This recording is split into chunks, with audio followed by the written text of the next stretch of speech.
Hall of Famer. I'm a freshman, and I'm... From the West Quad Center at Brooklyn College, you are watching Bulldogs basketball on BCTV, your home for everything Brooklyn. Tonight, the Brooklyn College women's Bulldogs are set to tip off against the John Jay College Bloodhounds in Game 1 of a CUNY Athletic Conference doubleheader. I'm Jonathan Perriente, alongside my broadcast partner, Zach Budnick, and former Bulldog, Shai Kelman. Zach, I'm going to start with you. The women's Bulldogs coming off an ECAC championship and are 4-3 on the season this year. Talk to me so far about the Bulldogs' report card going into the season. Thank you, John. Well, the thing to keep in mind for the Bulldogs is that there's a big change. Last year they had 8 seniors, and they were being led by the star players Nicole Francomano and Vanessa D'Ambrosi. They needed that ECAC championship, and now that they're gone, we have a completely new team. I got an opportunity to speak to Coach Lang prior to this game, and he said that he knows there's going to be a lot of changes. He knows that they have to adjust to a new system, and even though they're 4-3 this season, wins have not come easy. 2 of those 3 wins have come in their 3-game winning streak, have come wins by 2 or 3 points. So it's been very, very difficult for them. Turning the mic over to you, Jai. The Bulldogs have developed a new team, a loss of 7 seniors. Coach Lang brought in some younger players, new faces to carry this offense. Talk about some of the new players that have really stepped up to fill the void this season. Well, one of the new players that stepped up and filling the void is Olivia Colbert. She's currently averaging nearly 13 points per game. Like he mentioned, it's not going to be an easy season due to the fact that they lost 7 seniors, but they should be able to get things rolling. As we go into, Zach, going back to you now, the Bloodhounds. They come in 2-3 on the season. What is your report card on the Bloodhounds so far? It has not been an easy season for the Bloodhounds either. They're only shooting 55.8 per game, and they're being outshot by their opponents, and they're always letting up at least 6 points a game on average.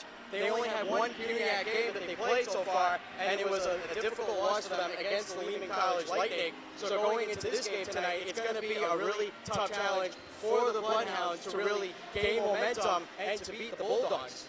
Jai, for both teams going into this game, what are your key matchups and some key players to look forward to into this game tonight? Well, definitely, like I mentioned before, it's going to start with Olivia Colbert. So far into the 7 games, she's been leading the team in scoring, so it's definitely going to start with her, along with Karen Mack, the starting point guard for the BC women's basketball team. And they have an X-Factor freshman, Alexander Mugen. She hasn't been shooting the ball pretty well, but I think she can definitely get hot, so you have to look out for her. Looking forward to an exciting game here tonight. Brooklyn College women's Bulldogs and John Jay Bloodhounds set to tip off. We'll take a break.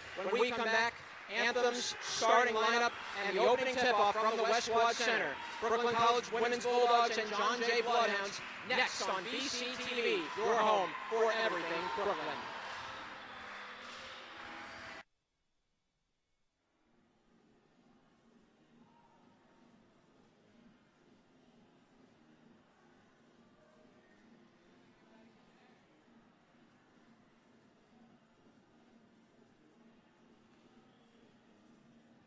It will be Luis Torres, Gordon Drury, and Reggie Fowler as both teams are getting set to tip off here at West Quad. And Zach, quickly before we go into things, the women's Bulldogs are going to play by a new format, as all of NCAA will be doing as well. 4 quarters. All right. Referees are coming in to take the opening possession. Maya A.G. Thomas takes center court as Brianna Cunningham is flanking her on the left side. And here we go with the opening tip-off from West Quad. And the opening tip-off is won by John Jay. John Jay takes control. Bringing the ball up the court. This is number 11, Shalia Ruiz. Ruiz moves to the top of the key, now to the left wing. Ruiz bounces it inside. Ruiz inside the arc to Cunningham. Cunningham drives. Beautiful move by Cunningham on the finish. The opening points. That's what the Bloodhounds need in order to get going. Bulldogs coming right back. Zach, what are you looking for as the Bulldogs continue to move the ball down this court? They need to move the ball very quickly. They need to get good shots off. That's exactly what they need to do in order to start strong. And a quick, slow start for the Bulldogs. A.G. Thomas, a jump ball was called. Quick substitution being made by Molly Ann Light as Amber Villegas comes out and Josephine Diaz comes in. As you can see, Cunningham getting right in the paint to get a good shot off to get on the board for the Bloodhounds. Bulldogs putting nice defense early on the Bloodhounds early as Diaz is at the right wing. And the Bulldogs just need to continue to get the penetration up. As a shot there from Cassandra Taylor is no good. Bulldogs take control. Bulldogs, they don't look like they're putting on enough pressure defensively. Gallagher tries to get it inside to Jakes. Jakes is fighting for the ball down low. And we're going to get a whistle. And a jump ball's called. Possession will stay with Brooklyn. So 9:02 quickly already. 9:02 left in the first quarter. Bulldogs trailing 2-0. I think the Bulldogs got lucky with that one. You had A.G. Thomas, Ed Colbert in the paint, and there was just a lot of miscommunication. Inside pass to Colbert's no good, but right there on the finish was Maya A.G. Thomas, and the game is tied 2-2. You don't give up on the play. You try to get a shot off it. That's exactly what A.G. Thomas did.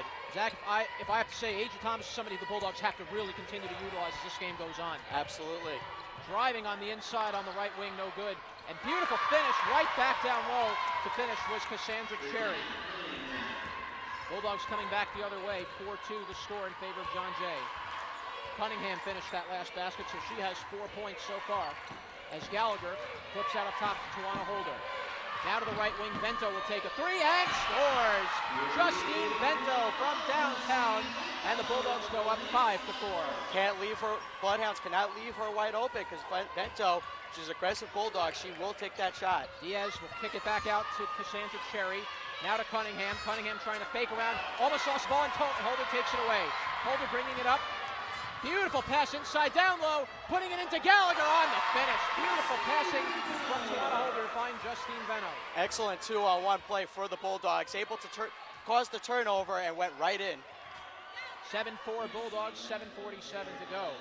Incoming is Diaz. Fires up a floater, shot off the backboard, no good. And rebound's taken away by Colbert. Colbert will pass it up. Bringing it up the court now is Gallagher. Gallagher, beautiful fake around Diaz on the left wing. Tries a jumper, no good. Rebound, and Bulldogs keep it alive. Offensive rebound by Colbert. Gallagher, good job resetting by Gallagher there. And Gallagher's going to kick it out to the left for Colbert. Long pass to the right wing. Here is a three for Gallagher, and it's off the side rim, no good. We get a whistle. Ball's deflected out of bounds, and it will go to John Jay. This is the first possession for the Bulldogs, so they actually slow things down and they move the ball around the perimeter. That's exactly what they need to do, and they haven't been able to do it because they're eager to get on the board. You like the start. A bad pass there, and Colbert just saved it from being a backcourt violation. Was knocked into there by Shalia Ruiz, and John Jay will turn it up, will take it away on the turnover. Here comes Diaz, driving inside, and good steal back by Vento, Bulldogs will reset. Fires a pass into Holder at the right wing from Gallagher. Holder kicks it down low to A.G. Thomas. Tries the floater, gets the friendly roll. Big basket for A.G. Thomas. 9-4 Bulldogs. 6:40 to go in the first. Bringing it up slowly now, John Jay coming right back. This is Josephine Diaz. Kicking it back out to Cherry, to Ruiz. Ruiz top of the key. Ruiz will take an inside floater and scores. John Jay right back on it. 9-6 Bulldogs, 6:23 to go in the first quarter. They're moving the ball around well. That's what they need to do. Both teams in a good early rhythm as this game has started. Here's a three from Vento and scores. Justine Vento from downtown. Bulldogs now up 12-6. And you can see Josephine Diaz really upset. She had to guard Vento, and Vento had a wide open shot in the corner. I'm noticing if you give Vento any open space, she can knock down that three easily. Bouncing it to Colbert. Beautiful drive. No good on the basket, but a foul. It will go against John Jay, and that will be the first team foul to kick off the first quarter. Bulldogs, they're moving the ball around. That's exactly what they need to do. And you can see Gallagher getting the ball, bounce pass to her teammate. Who was that? That was Holder, excuse me. Zach, do you feel like this was something that was missing from the Bulldogs early on going into this game? Yes, absolutely. Free throw from Colbert at the line. First shot is no good. We're going to get a full substitution for the Bulldogs. Alexandra Mugen checks in. Tiffany Ruiz checks in. Also coming into the game is Karen Mack. So Olivia Colbert will be the only starter staying out. So the Bulldogs make a four-player swap. Second free throw coming for Colbert. 5:57 to go in the first quarter. Bulldogs with a 12-6 lead. Colbert misses both. John Jay will get the rebound. Ball's coming up the court now. This is taken by Cassandra Taylor. Taylor watched at the left by Colbert. Now flips it out to number one. That is Cassandra Cherry, and she can't finish as the Bulldogs come away with the loose ball. Mugen passes it out to Karen Mack. Mack resetting at the top of the key. Mack moves down low. Beautiful shot in there by Colbert, but over the rim, no good. Rebound taken by the Bloodhounds. Cunningham passes it out to Cherry. Ruiz. Ruiz flips it down to Cherry, right wing. Watched by Mugen. Cherry flipping it back out to number 12. That is Terry Chu. Back out to Cunningham at the right wing. Cunningham driving in. We get a whistle, and we'll have a foul against Brooklyn College. That will be their first team foul with 5:19 to go. Fouls against Olivia Colbert. That will be her first. You see what the Bulldogs are doing is they're collapsing in the paint, and they're trying to guard it very well because they don't want any of the Bloodhounds to drive in. That's what it seems like they like to do in order to score. Here is Cassandra Cherry flipping it out to number 5, Taylor. She can't finish the shot, and the Bulldogs, but Taylor gets the rebound off from John Jay. Colbert gets the loose rebound off the miss from Cunningham. Bringing it up is Mack. Karen Mack, top of the key, resets, backs up. Mack connects to the left wing with Colbert. Colbert watched on defense by Cassandra Taylor at the left wing. Colbert driving in, we get a whistle, offensive foul going against the Bulldogs. That will be number 2 on Olivia Colbert. So 2 quick fouls. Coach Lang very upset about that call. Yeah, as you can see, Colbert trying to drive into the paint, but Cassandra Taylor in the perfect position to block her, and it's the part of the rules. The foul's going to go against the Bulldogs. Victoria Royal checks into the game for John Jay. Taking his seat will be Cassandra Taylor as the Bloodhounds come back the other way. Bringing the ball slowly up the court, this is Shalia Ruiz. Ruiz to the right wing, watched by Mack. Ruiz kept on the outside. Jumper from Ruiz off the side rim, no good. Tiffany Ruiz gets the rebound. Here comes Karen Mack bringing the ball up half court. Now at the left wing. Mack redirecting the offense. Out top to Mugen. Mugen almost had it stolen by Cherry. Left wing for Mack. 15 on the shot clock. 3 from Ruiz off the side rim, no good. Kept alive, though, by A.G. Thomas. Top of the key, here's Mugen for 3. Off the rim, no good. Tiffany Ruiz trying to fight for the loose ball. John Jay is able to maintain possession. We're going to get a timeout. A quick timeout by Molly Ann Light. So that'll be the first timeout for John Jay. It'll be a 30-second charge timeout. I like how the pace is going for both teams so far. Bulldogs. We want to go over to Jai because we want to get his take. All right, take. we're going to turn the mic over to Jai Kelman, our courtside reporter, for the live report. Jai, take it away.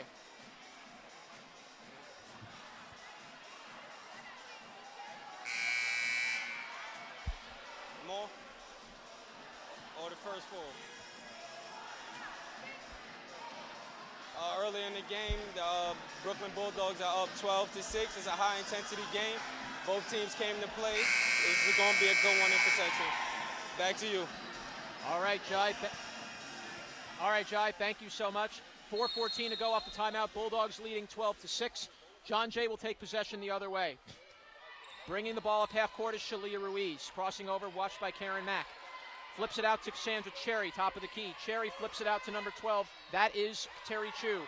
Chu flipping a pass down low to the right wing for Cherry. Watched by Mack. 10 seconds on the shot clock for John Jay. Flips it out to Royal, and she traveled with the ball with 3:55 to go, and the Bulldogs will take possession.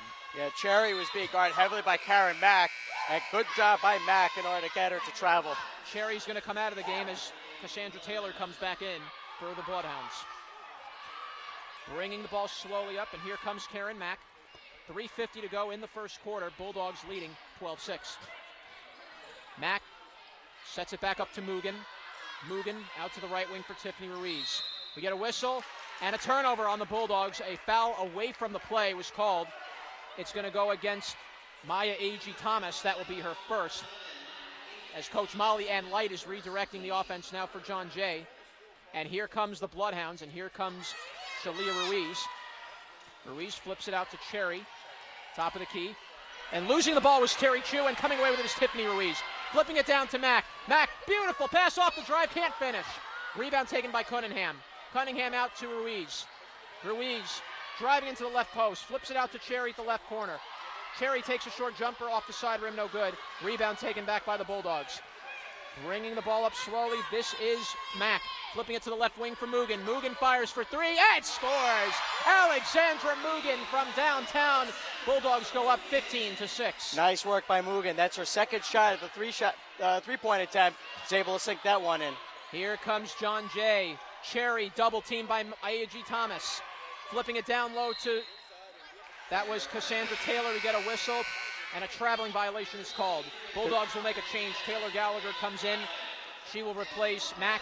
Coming in for John Jay is Josephine Diaz. She will replace Cherry. In that last play, Cassandra Cherry, she's being triple teamed, but she was able to get a quick bounce pass over to Taylor, but Taylor took one too many steps. Zach, you like the adjustment the Bulldogs are starting to make defensively now. They are not letting John Jay attack the paint at all. And that was the mistake at the very beginning. John Jay was able to get into the paint. Beautiful finish off the pass and finish by Maya A.G. Thomas. And the Bulldogs doing a very good early job utilizing A.G. Thomas in the paint. 2:26 to go. Bulldogs up 11, 17-6. Here's a short jumper. Shot no good. Rebound John Jay. Keeping it alive is Cunningham. Cunningham flips it back out to Chu inside the left post. Chu with a floater and scores. Terry Chu ending the Bulldogs' 5-0 run with 2:10 to go. Bulldogs leading 17-8. Here's Mugen. Mugen connects it out to the top. This is Karen Mack. Gallagher, left wing is Gallagher. Flipping it out to the left wing for Ruiz. Inside to A.G. Thomas, fires a wild shot, no good.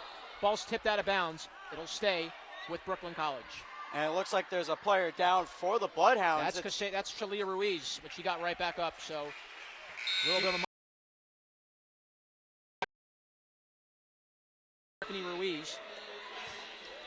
I like how the Bulldogs are moving the ball around fast. So they're starting to get a little patient in the offensive zone, but they're still taking a lot of shots that we've never seen before. Alexandra Jakes goes into the hoop. Shot is no good, but a foul will be called. It will be against the Bloodhounds. It's going against. There's a new rule for CUNY this year for the NCAA on the women's side. No more 2 halves of 20 minutes. It's now 4 quarters of 10 minutes, and both teams, when they commit 5 team fouls, if either commits 5 team fouls. And another one is with 1:52 to go, there are 4 quarters, not 2 20-minute halves. So when the buzzer sounds, it could be the end of the first quarter, but there's still plenty of action to go. 2 free throws from Jakes are good. Bulldogs up 19-8. Top of the key, this is Diaz. Flipping it out to Cunningham, who takes a short jumper and scores. Brianna Cunningham off the beautiful dish and a turnover. Coming right back was Chu. Chu takes a shot and scores. Off the loose turnover, Shalia Ruiz was able to bury it. And just like that, John Jay cuts the deficit to 7. 19-12 with 1:32, a 37 slang. Those last 2 plays were very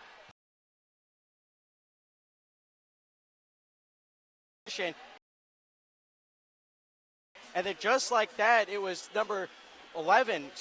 Number 11, Shalia Ruiz, who was in perfect position for the inbound pass and was just able to get a quick shot in. And that was Taylor Gallagher for the Bulldogs that had no chance at all in defending that. So it's very quick. All of a sudden, the Bloodhounds are starting to catch up, and they're putting on a lot of pressure onto these Bulldogs. And that's why Coach Lang had to call that quick 30-second timeout. Turnovers have been a very early problem for the women's Bulldogs, particularly inbounding the ball. That has been an absolute killer early in the season for the Bulldogs. Now, mind you, this is a younger Bulldogs team, a lot of new players trying to really learn this offense. But what they're not doing is they're not paying attention, and that's what they need to do moving forward to this season. Here comes Gallagher, who came back into the game. Justine Vento at the left wing. Vento flips it out to the offense. Gallagher at the right wing. We get a whistle. Jay fouls against Mugen. Yep, it is on Mugen. That's going to be her first. Sorry, that's on Cunningham. Excuse me. Oh, my goodness. Cunningham gets called for the foul. That's the 3rd team foul for John Jay. 2 more will put them in the penalty. Here is Alexandra Jakes. Jakes loses the ball. Taken away by Shalia Ruiz. Ruiz flips it down to the left wing. Driving in is Royal. Cassandra Taylor drives in. Shot no good. And another turnover by the Bulldogs. Back-to-back turnovers on 2 possessions. The Bulldogs have had the ball, Zach. The difference maker for this game is certainly going to be the turnovers, and the Bulldogs have been very guilty of that this year. What they need to do is they need to be patient. They should not immediately drive into the paint. Keep moving the ball around. Get the Bloodhounds out of position so that way you can make a clean shot. First free throw coming up from Cassandra Taylor's no good. Substitution coming in for the Bulldogs. That's Brianna Maresca taking over as Alexandra Jakes will go to the bench. 1:08 to go in the first quarter. 19-12 in favor of the Bulldogs.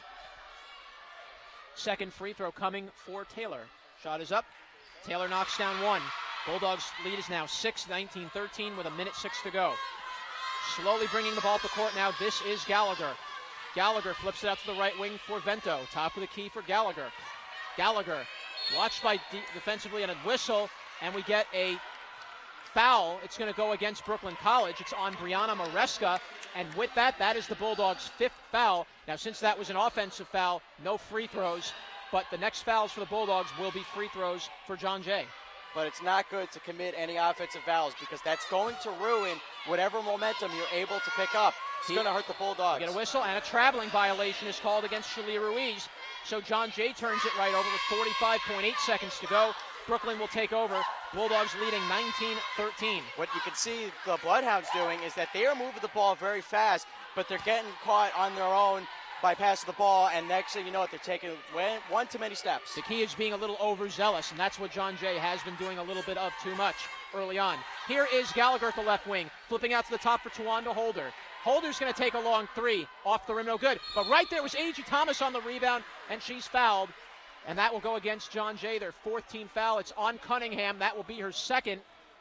And Cunningham cannot afford to pick up a 3rd foul early on in the game, as we're down to the final 26 and 6/10 of a second to go in the first quarter. We're going to have a substitution coming in for John Jay. It's going to be Victoria Royal, as A.G. Thomas will take 2 free throws. First free throw's up, and it's no good. Bulldogs, though, have done a very good job this first quarter, really utilizing the 6'4" frame of A.G. Thomas in the paint.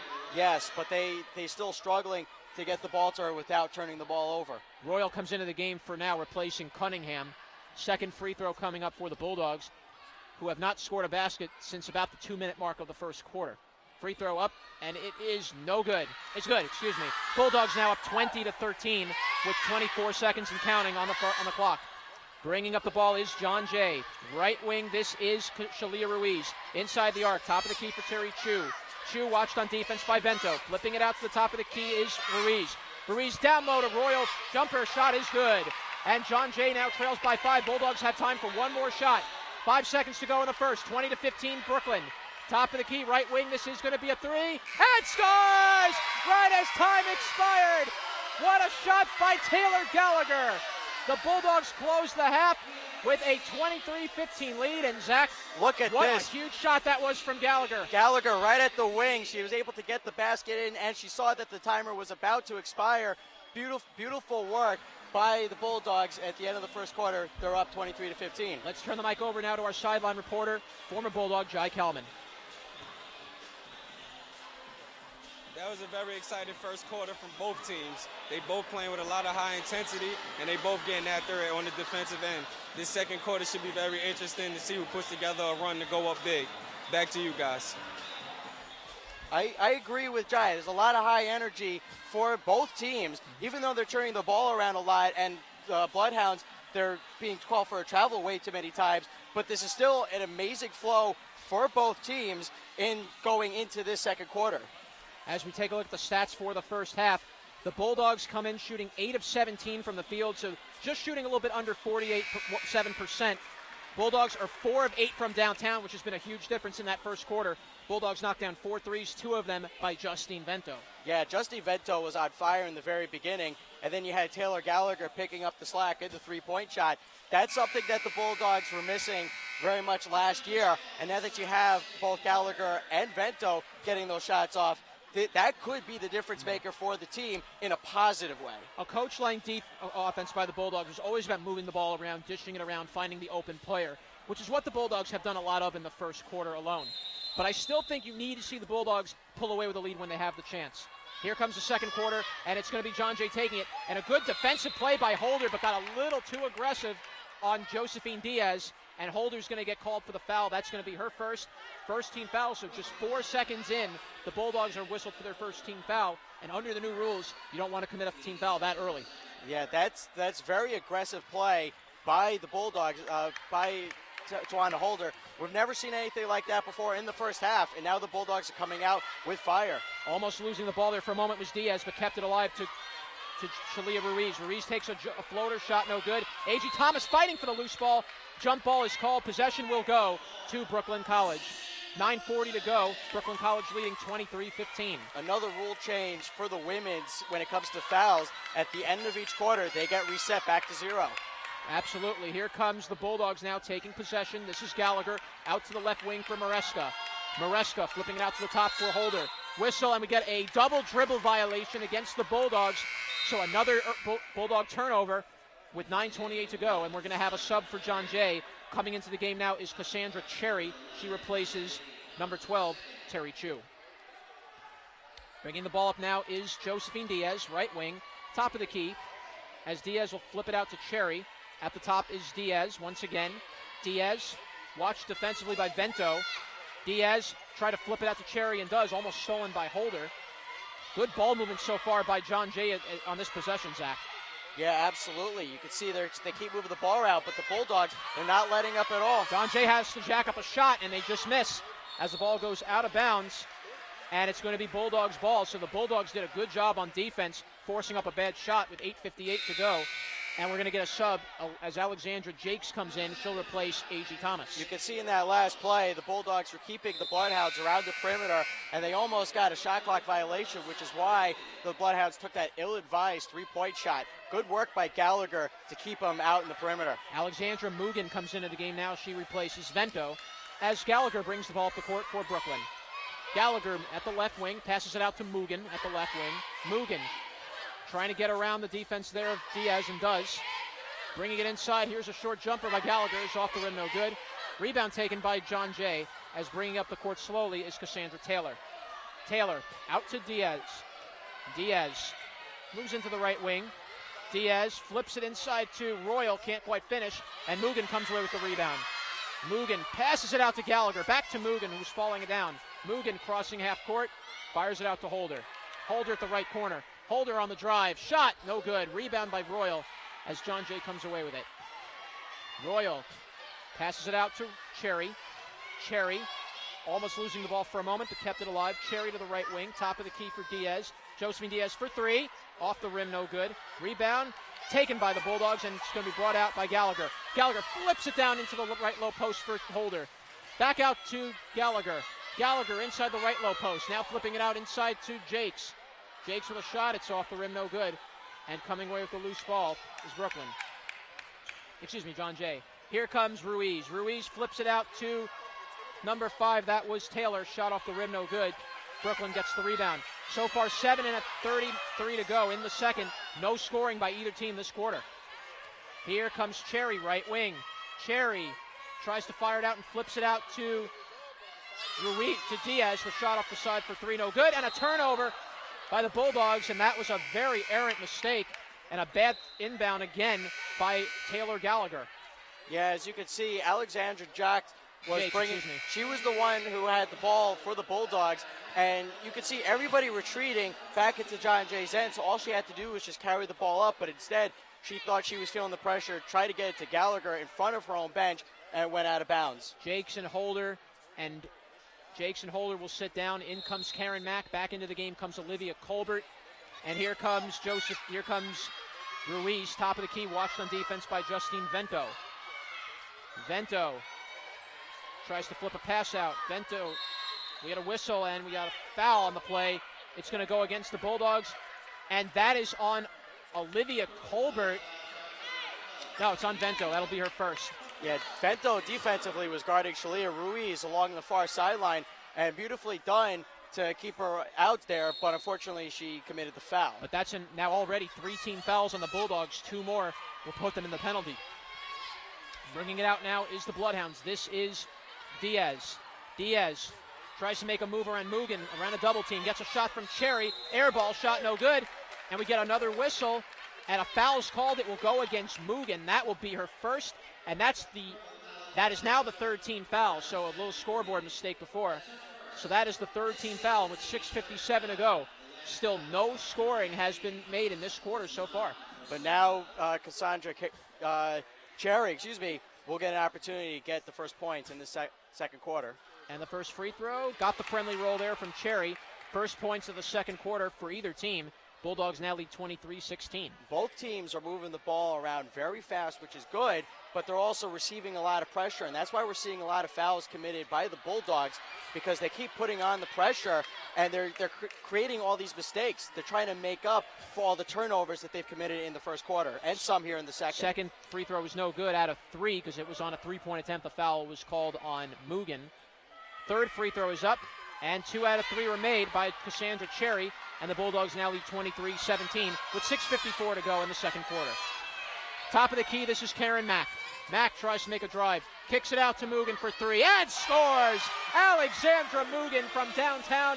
And Zach, we talked about it at pregame. When Mugen gets going from downtown, she can be very, very lethal. You're going to see the Bloodhounds probably change their defensive strategy. They're going to be covering Mugen a lot, which could open up a lot of opportunities for the other players, especially Justine Vento. Here is Ruiz kicking it out now. This is going to be Cassandra Taylor taking a jumper shot, no good, off the hands of Thomas. But Karen Mack comes away with it. Flips it out to Mugen. Mugen connects back out with Mack. Mack fires a pass to the right wing for Vento. Vento's going to take a 3, in and out. Bulldogs getting very good looks from downtown. Vento had a very good shot there, just missed. And that's exactly what I described. You cover Mugen, Vento's going to be wide open. Here's a shot from Cherry. It's no good. And Olivia Colbert gets the rebound. Bringing the ball up slowly are the Bulldogs. Kicking it out to Mugen. Mugen's going to take another 3, in and out. Good shot selection by the Bulldogs as Colbert was tripped up, but she's back up on her feet. Here comes Ruiz at the far right corner. Top of the key for Cherry. She's going to take a 3 off the rim, no good. Kept alive by the Bulldogs. Mack comes away with it. Mack crossing half court at top of the key. Mack kicks it out to Mugen. Mugen from the left corner will fire for 3. Off the rim, no good. Bulldogs getting a little 2-3 happy already in the second quarter. Right wing is going to be Ruiz. Ruiz setting up. Kicks it out to the left wing for Taylor. She fires for 3. Off the rim, no good. Rebound taken by Colbert. Colbert out to Mack. Mack, 5:17 to go in the second. We get a loose ball whistle. Staying Bulldogs ball as the ball was deflected off the hands, last touch by Cassandra Cherry. Seeing a lot of seesaw actions, 3-point shots all over the place. Only Mugen's shot was able to go in. Tawanda Holder and Gallagher come back in as Mugen will go to the bench. The Bulldog and Vento's going to go to the bench. So the Bulldogs taking both of their 3-point shooters out for now.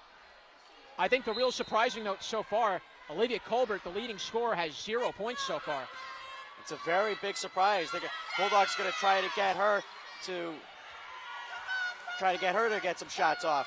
Here comes at the right wing. This is Gallagher kicking it out to Holder.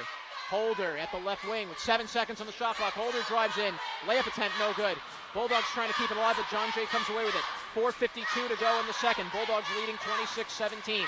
Right wing, this is Josephine Diaz. Top of the key. Diaz connects inside with Taylor. Taylor kicking it back out to Ruiz. Ruiz kicking it out again for 3. Shot off the side, no good from Diaz, and the Bulldogs, A.G. Thomas will come away with it. Thomas almost having trouble with the ball, but kicks it out to Mack. Mack flips it out to the right wing for Gallagher. Gallagher on the drive. Count it, and a foul! Beautiful move to the net by Taylor Gallagher. Bulldogs go up by 11. Nice work. As you can see for the Bulldogs in this replay, Karen Mack is pushing up court. She gets it right into the sweet spot for Gallagher. Gallagher goes up for the shot, and she was fouled on the play. But beautifully done. She does not give up on that play at all. Mack and A.G. Thomas will go to the bench. Tiffany Ruiz and Alexandra Jakes come back in as Gallagher will get a free throw, and the free throw is no good.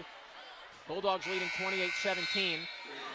Coming in for John Jay is Terry Chu. And going to the bench for now will be Cassandra Taylor. In that last play, it was a lane violation by the Bulldogs, so even if that shot made it in, it would not have counted. And now it's Bloodhounds ball. Bulldogs have their largest lead so far in the game, 11. And here is Josephine Diaz kicking out to the top of the key for Terry Chu. Chu fires it down to the right wing side for Ruiz. 4:15 to go in the second. Down low, and a beautiful finish there by Victoria Royal as the Bulldogs lead is cut to 9. We get a whistle, and Coach Lang is calling a quick timeout, something obviously we was not happy about on that last possession. It's going to be a 30-second timeout for Coach Lang. You're right. He's always looking at everything that's happening, and he is not afraid to call all these timeouts. Absolutely. We're going to turn it over to Jai Kelman, our sideline reporter, for an update. Jai, take.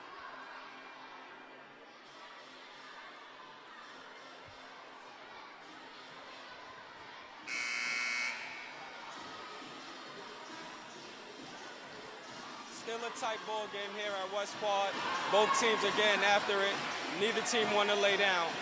We have to see who's going to play defense and continue to hit shots to see who goes up. Back to you. All right, Jai, thank you very much. With 4:08 to go, Brooklyn College leading 28-19 as the Bulldogs take their position back on the court, and Olivia Colbert will inbound the ball to Gallagher. Gallagher directing the offense, bringing up past half court. Gallagher kicks it out to Jakes. Jakes at the left wing. Jakes will kick it out to Holder. Driving it down low to Colbert. Colbert with a jumper and scores. First points of the game for Olivia Colbert. Bulldogs lead 30-19. 3:48 to go in the second quarter. Right wing it goes now to Josephine Diaz. Diaz fires it over the head. Just missing there was Terry Chu. And it's a turnover for the Bulldogs, for the Bloodhounds, Brooklyn ball. You can see that the Bloodhounds are feeling a lot of pressure. What they need to do is they need to calm down. Instead of trying to make those long stretch passes, just go around the perimeter. Soon they'll be able to find a lane where they could get into the paint and get shots off. Victoria Royal comes out of the game. Brianna Cunningham comes back in. Here's Colbert at the right low post. Fires a floater and scores. And now Olivia Colbert starting to get going. 4 points for Colbert on 2 straight baskets. Bulldogs up 32-19. She's getting the opportunities. She just needs to be relaxed. And now that she has 4 points in, she's going to go on a streak. Here comes Cherry, top of the key. Good defense by Holder. Cherry tries to make a fake around and stolen right back away. And the Bulldogs come away with it. Beautiful steal by Alexandra Jakes. Here's Gallagher. Gallagher, beautiful ball movement around the top of the key. Now moves it outside. Sets up to Jakes. 18 seconds on the shot clock for the Bulldogs, 2:56 to go in the second quarter. Right wing it goes now to Holder. Holder moves inside the left low post. Holder on the drive, can't finish. Rebound taken by John Jay. Here comes Cherry, flipping it out to the right wing for Chu. Chu driving inside the right low post, shot no good. Jakes trying to get the rebound and does. Jakes kicking it out to Gallagher. Gallagher onto the right wing and a beautiful rope and a pass tipped away. Bulldogs ball. You've noticed that Alexandra Jakes, when she gets the ball to bring the ball up court for the Bulldogs, while she's trying to get it to Gallagher, she's now reading the play. She's looking at the court to see where everybody is before she gets it up. And now you look, Jakes going in offensively, trying to get the ball over to Vento, but it was taken away. But you see how they're always moving the ball around. That's what the Bulldogs need to do. Here's a 3 for Jakes off the side rim, no good. A.G. Thomas right back to get the rebound and is fouled. Only the second team foul on John Jay with 2:23 to go. Brooklyn College leading by 13.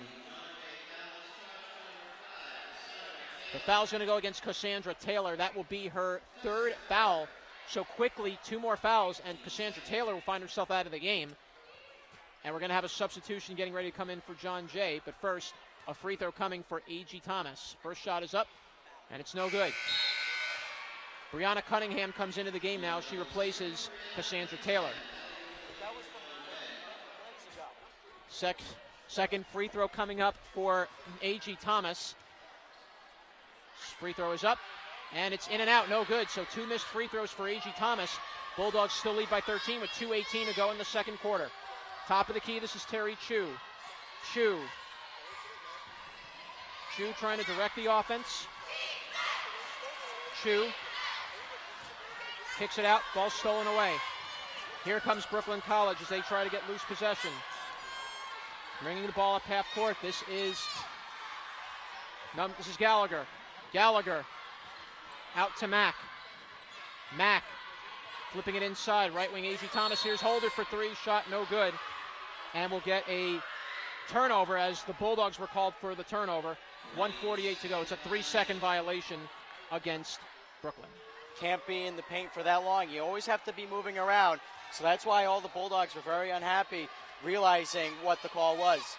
Bulldogs have to go back on defense here at number 11. This is Terry Chu taking a 3 and an air ball. That shot was not even close, as the Bulldogs will take possession with 1:36 to go. 32-19 is the score. Bulldogs leading by 13. And bringing the ball up slowly is Gallagher. Gallagher. Good screen there by Jakes. Flipping it inside to A.G. Thomas. Layup shot no good. And Chu comes away with the loose ball. Chu flipping it down to Ruiz.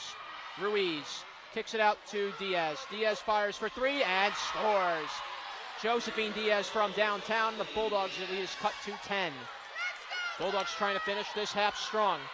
1:09 to go. Top of the key, this is Gallagher.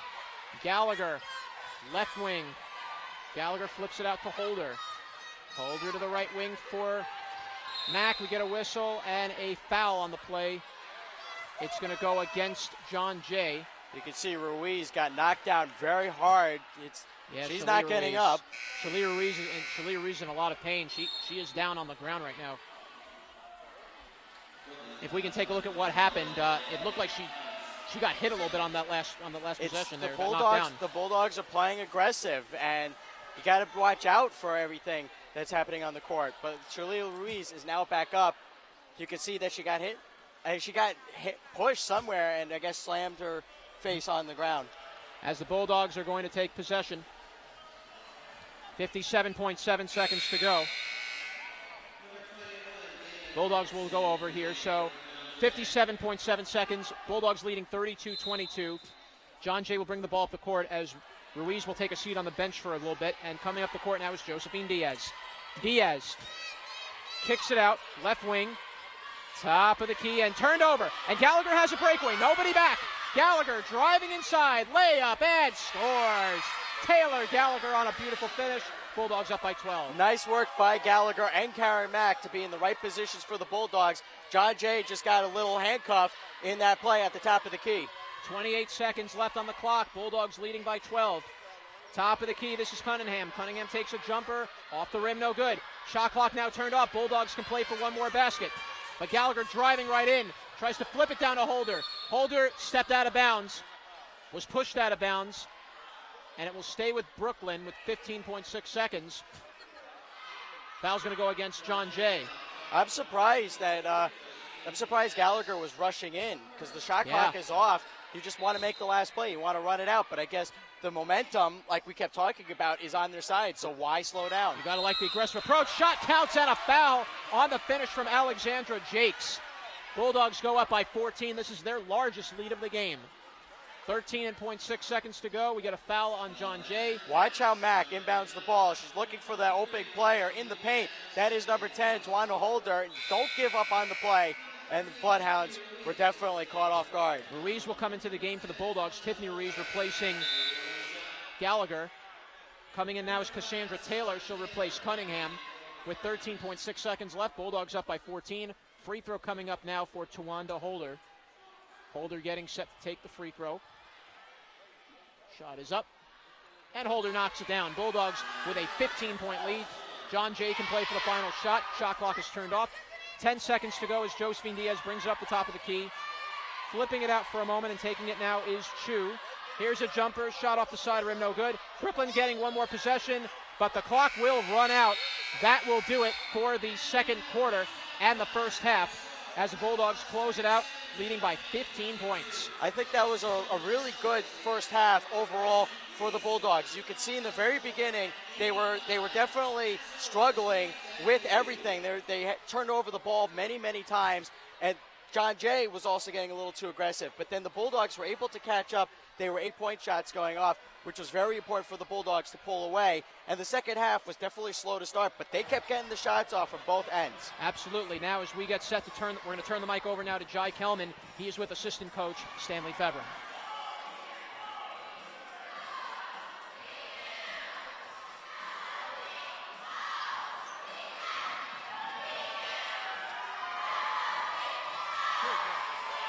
I'm here. I'm Jai Kelman. I'm here with assistant coach for the women's ladies basketball team, Stanley Fevrin. You're up 15 at the halftime. What's some good things you want to take out of this half to continue the good play in the second half? Well, I think we're doing a better job moving the ball than our previous games. So we're making an extra pass, we're getting to the open person, and people are just making shots today. All right, like you said, people are making shots. A lot of y'all shots have been three-point attempts and from the perimeter in the second half. Do y'all want to change anything and pound the ball inside to Olivia or Maya to use your height advantage? Yeah, we can definitely get the ball inside to them. I mean, we have a balanced approach. So we'll let the girls make the reads, what's open. And, if we have to, we can dump the ball down to both of those girls.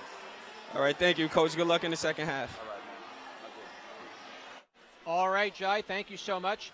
At the half, it's the Bulldogs leading 37-22. Coming up at halftime, we take a look at Brooklyn College player profiles featuring team captains Karen Mack and Tiffany Ruiz.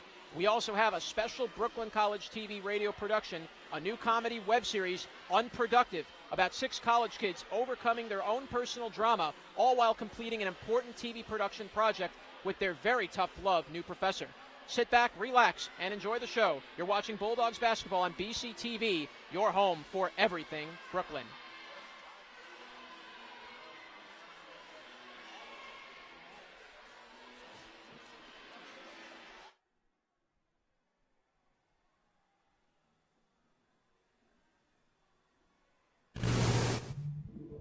My name is Karen Mack, and I am a phys ed major. This is my second year on the women's basketball team. Off-season, we actually were as a team together pre-season. So our captains do weightlifting, and as well we do a captain run where we scrimmage and do them. I think as a team, we're always together. We go and we have dinners together. We stay at people's houses and hang out. It's a good environment for the team. Everybody has good personalities. A lot of us are young, but I know that if we work hard and we start communicating and we're confident in ourselves as well as each other, we'll be good.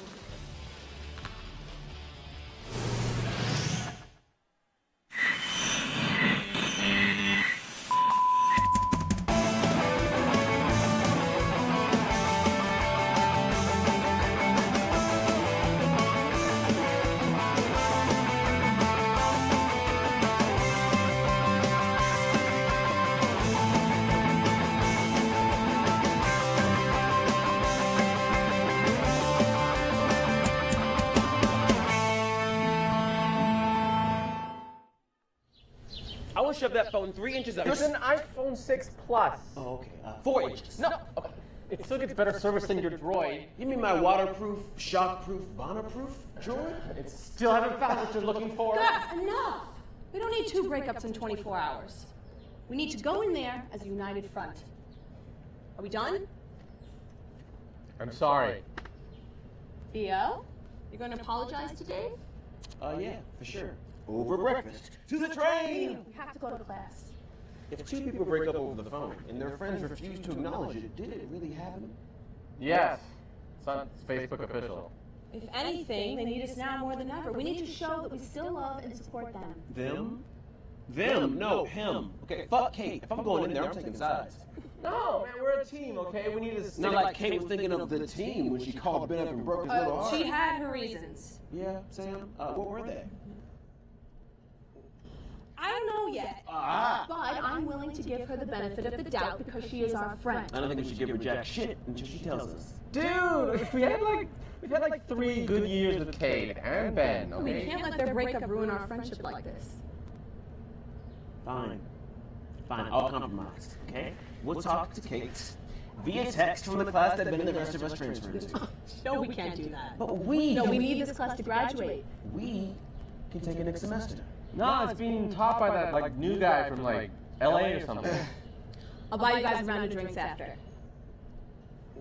We'll give it 1 day. How about for 1 class to you? Of all the studios in all the fucking world, you had to walk into You mine. are making a scene. I'm making a scene? Really? See, she's yelling at him. He's crying. I'm out. I'll go wait for that drink. No. Look at the drink. Ben, hey, I'm Kate. Great. I can't wait to love you. Year 2, awesome. Year 3, spoiler alert, still awesome. Year 4, awesome. Oh, wait, let me just make a quick phone call. A phone call, Catherine. A phone call. And break up with me for no apparent reason? On the phone? The phone! Do you really want to do this here? Do you really want the truth? You can't handle the truth. Oh my God! You had me at hello, and you lost me when you said, hey, do you have a minute? When I gave you 4 years. Did you guys just get here? Yeah. Good, because Lord knows the Manson family over here has been very supportive. I'm just a boy standing in front of a mean girl. Stop! Just stop! This isn't Netflix! I never should have asked you in the first place. Can you just tell me why? I deserve that. Seats! Now! I'm Professor Parker. I thought you said it was a guy from LA. Welcome to studio. Number 1, I don't tolerate lateness. What's your problem? I'm Raha. You're late. I'm new. Yeah, well, didn't stop me from getting here. Anyway, as I was saying, if you were working for me on a production right now, you'd be fired, new girl. Number 2, the department called in as a favor to get me to specifically come and teach this class. Number 3, the project we're working towards is the mayor's pivotal State of the City address. It's going to be airing right here on Kings Metro. So, if you royally screw it up, making him and our whole department look bad, in all likelihood, we'll lose some funding for all studio classes. Do you know what that means? That means we're going to have to learn from textbooks. Do you want to learn from textbooks? No. Do you know who learned from textbooks? James Franco. Number 5, that's weird. Number 6, expectations. That's the word that needs to be on your mind all semester. This class has to do better than I expect you to. Okay? I want it to be unbelievably great. Because if it is not, I will fail you so goddamn hard. You will run to change your majors to medicine or accounting, whatever the fuck your parents wanted to. Now, believe it or not, I chose you people. The other class, Tuesday afternoon. Tuesday afternoon! Tuesday is filled with lazy people who sleep in. People in this industry do not sleep. Now, I think we really all can work together. And even if you hate it, I think we can make something happen. So let's go out there and make something happen, team. Are we going to go over the syllabus? That was it. Dude, I bet her wallet says bad motherfucker on it.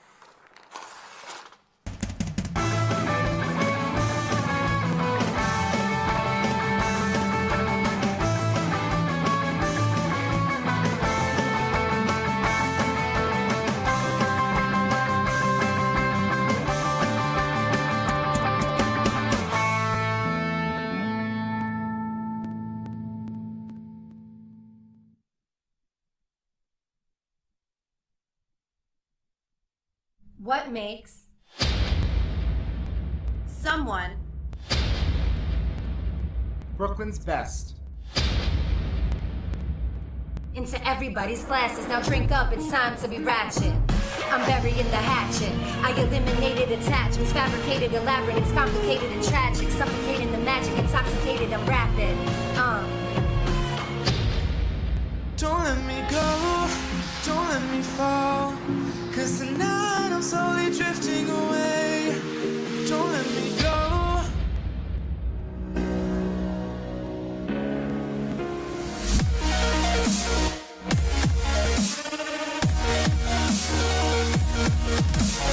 I am Brooklyn's best. I am Brooklyn's best. I am Brooklyn's best.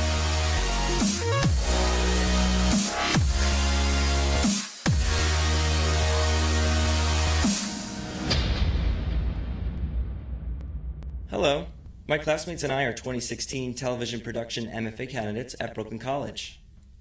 We're asking for your support in our quest to create a television series dedicated to finding Brooklyn's best artists and performers. Each episode will showcase a different talent or ability by pitting 3 groups or individuals against each other in an exciting competition, complete with a panel of judges. By donating, you can help us cover the production costs of 7 30-minute episodes and make us Brooklyn's best content creators. Thank you. To donate now, visit our campaign at donate.brooklynsbesttv.com.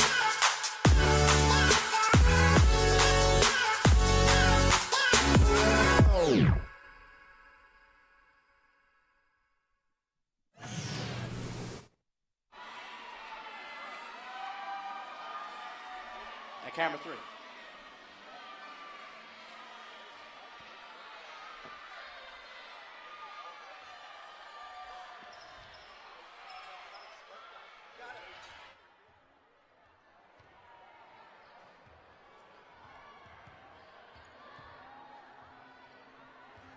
And welcome back to the West Quad Center. At halftime, it's the Brooklyn College Bulldogs leading the John Jay Bloodhounds 37-22, alongside my broadcast partner, Zach Budnick. And Zach, what are some things you took away from that first half from the women's Bulldogs and the Bloodhounds? Well, in the very beginning, you could see that both teams were a bit rocky, when it comes to moving the ball around and trying to get plays. Both teams seemed very nervous. They were getting the quick shots off, and they were also turning the ball around a lot, especially the Bulldogs. They had a lot of opportunities and kept creating a lot of offensive fouls. And in the beginning, also, when they're trying to inbound the ball, they kept turning the ball over. But as the game progressed, they got the threes off. They have the big lead now, 37-22. And that's what the Bulldogs need to do. They need to be calm. They need to just move the ball around without getting into a lot of trouble. Absolutely, Zach. And as the second quarter really went on, the Bulldogs adjusted defensively. They made big plays. The Bulldogs ended up outscoring John Jay for the second quarter, 14-7. The three-point shooting did drop a little bit from 4 out of 8 in the first quarter to 1 for 6 in the second quarter. Are we looking forward to seeing the Bulldogs doing more three-point shooting, or they'll start attacking the paint a little bit more? Absolutely, and you'll see in the highlight reel that we have a lot of them shooting for the three-point shot. Like I said, in the very beginning, turnover for the Bulldogs, but then they're getting the shots off. So I fully expect in this second half to see a lot of three-point shots. Absolutely. As we get set to start the second half in just moments, Jai Kelman spoke with Stanley Fevrin before the half started, and he talked about, Fevrin talked about some adjustments. He talked about the three-point shooting. So what do you take away from Coach Fevrin's standpoint and what he had to say from going into this half? Well, as you can see in some of the replays that we're going to show momentarily, he's taken away the same exact things that we've seen, and that's what the Bulldogs still need to continue. The turnovers have been an early problem for the Bulldogs. You can see in this first one, it was Jacks trying to get it over to Vento in the paint at the top of the key, but it was taken away. But now as soon as they're able to position themselves, as you can see, Vento, three-point shot, makes that first basket in. And then again, Gallagher to Vento in the corner, wide open. And that was a big issue that the Bloodhounds were having. You look again, Karen Mack pushing it out to number 4, Alexander Mugen, she was able to sink it in. Again, that is number 10, Twanda Holder, into the paint to Olivia Colbert. And we were saying in the beginning, as soon as Colbert gets an opportunity, she's going to make the baskets. But look at this move by the Bloodhounds, getting it out to number 33, Victoria Royal, to get a good shot off, and they just don't give up. Brianna Cunningham underneath the basket, getting that in, and the Bloodhounds, they need to continue that if they want to get into this game. Absolutely, Zach. And now as we get set to start the second quarter, Zach, what do you feel the Bulldogs need to do differently in the second quarter from what they did in the first half, the third quarter? Aside from turning the ball over constantly, they need to slow down a bit. As soon as you know that you're in a good position, you're wide open, obviously take the shot. It doesn't matter where you are on the court. But if you don't have a shot, if you know that there's a defender right in front of you, you got to calm down. You need to read the court, even when you're inbounding the ball, because we saw that many times. That's what caused a lot of turnovers for the Bulldogs. Just calm down and then just move around as carefully as possible in order to get the basket. All right, as we Josephine Diaz, top of the key, being watched on defense by Gallagher. Flipping it to the left wing, this is Ruiz. Ruiz out to the top for Cunningham. Cunningham driving into the left low post. We get a whistle and a foul on the play. It will go against a traveling violation. Will go against John Jay with 9:46 to go. Bulldogs with a 15-point lead. They're trying to get into the paint. Bringing the ball up the half court. This is Gallagher. Gallagher making a good move there. Connects with Olivia Colbert. Colbert out to the right wing for Holder. Holder, here's a jumper from Holder, off the side of the rim, no good. But A.G. Thomas right there to clean it up and puts it into the hoop for the Bulldogs. They take a 17-point lead. A.G. Thomas has been a wonderful center, replacing senior Megan Campbell, who graduated, who last year of eligibility, was last season. And here comes John Jay. This is going to be Cassandra Taylor. She takes a jumper, off the side rim, no good. Tawana Holder gets the rebound. As the Bulldogs are continuing to move the ball so well up the court. Oh, beautiful pass to Colbert, off the pass from Gallagher. And now Olivia Colbert starting to get into the scoring frenzy. 6 points for Colbert. Bulldogs up 19. Colbert ran right into that lane. That was just an easy pass for the Bulldogs. Bulldogs, you love the ball movement early on as this second quarter's kicked in. And we talked about having to go to the paint more. They're doing that early on, Zach.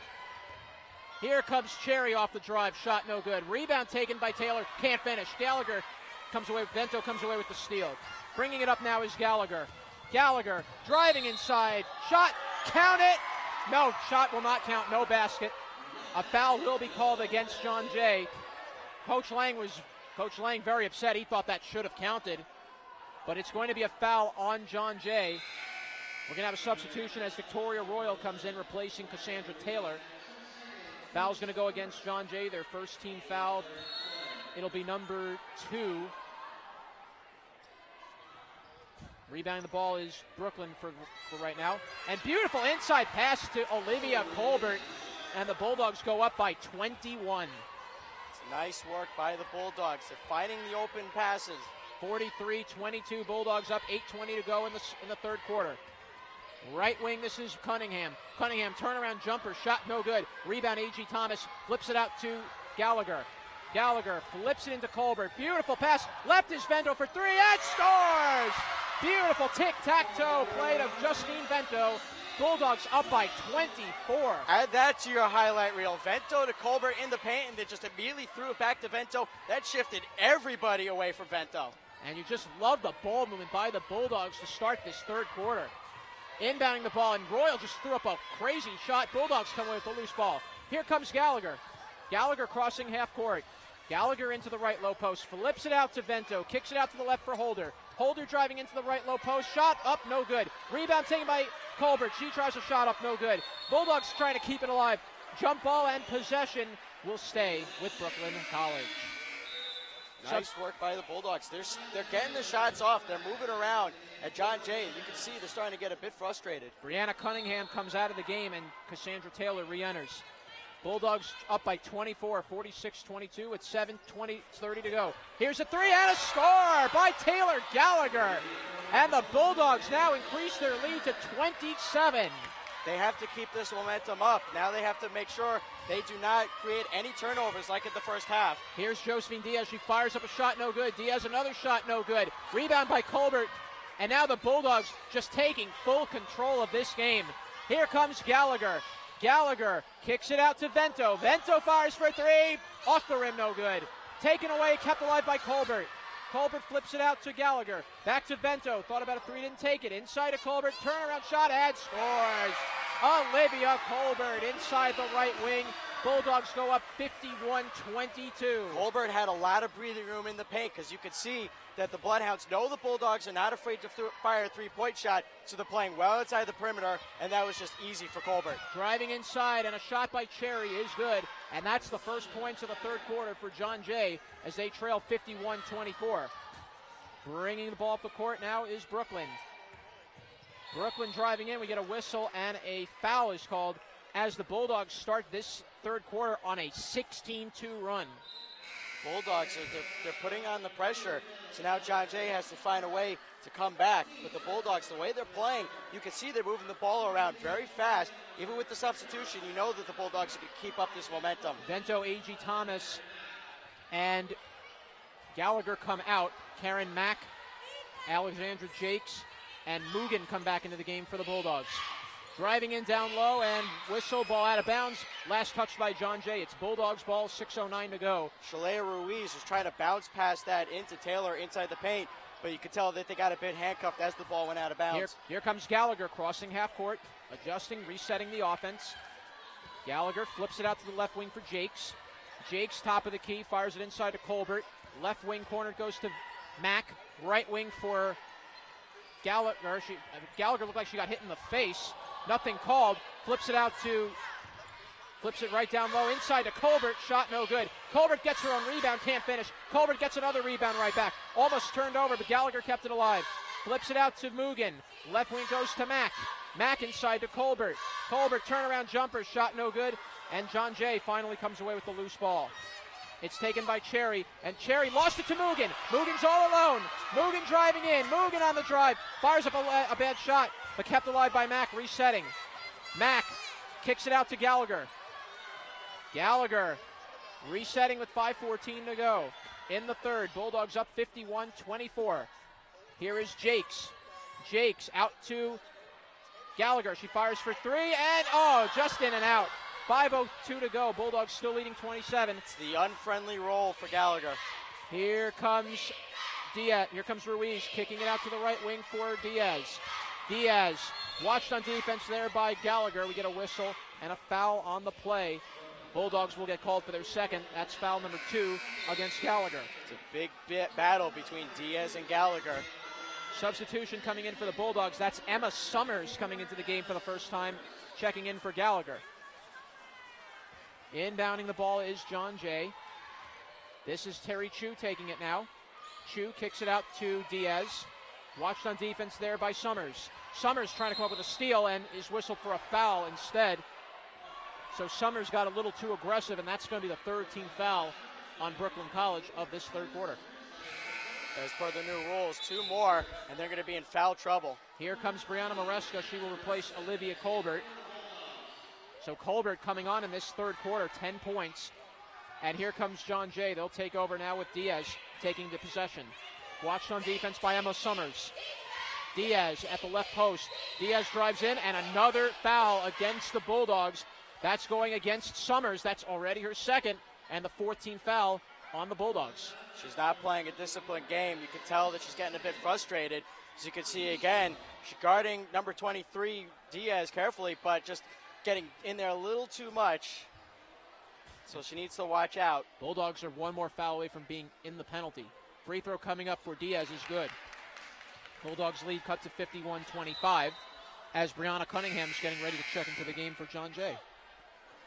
And there's only 4:35 to go in this third quarter, but there's still plenty of time for both teams to either pull away or make costly mistakes. Second free throw coming up for Josephine Diaz. Free throw is up, and it is good.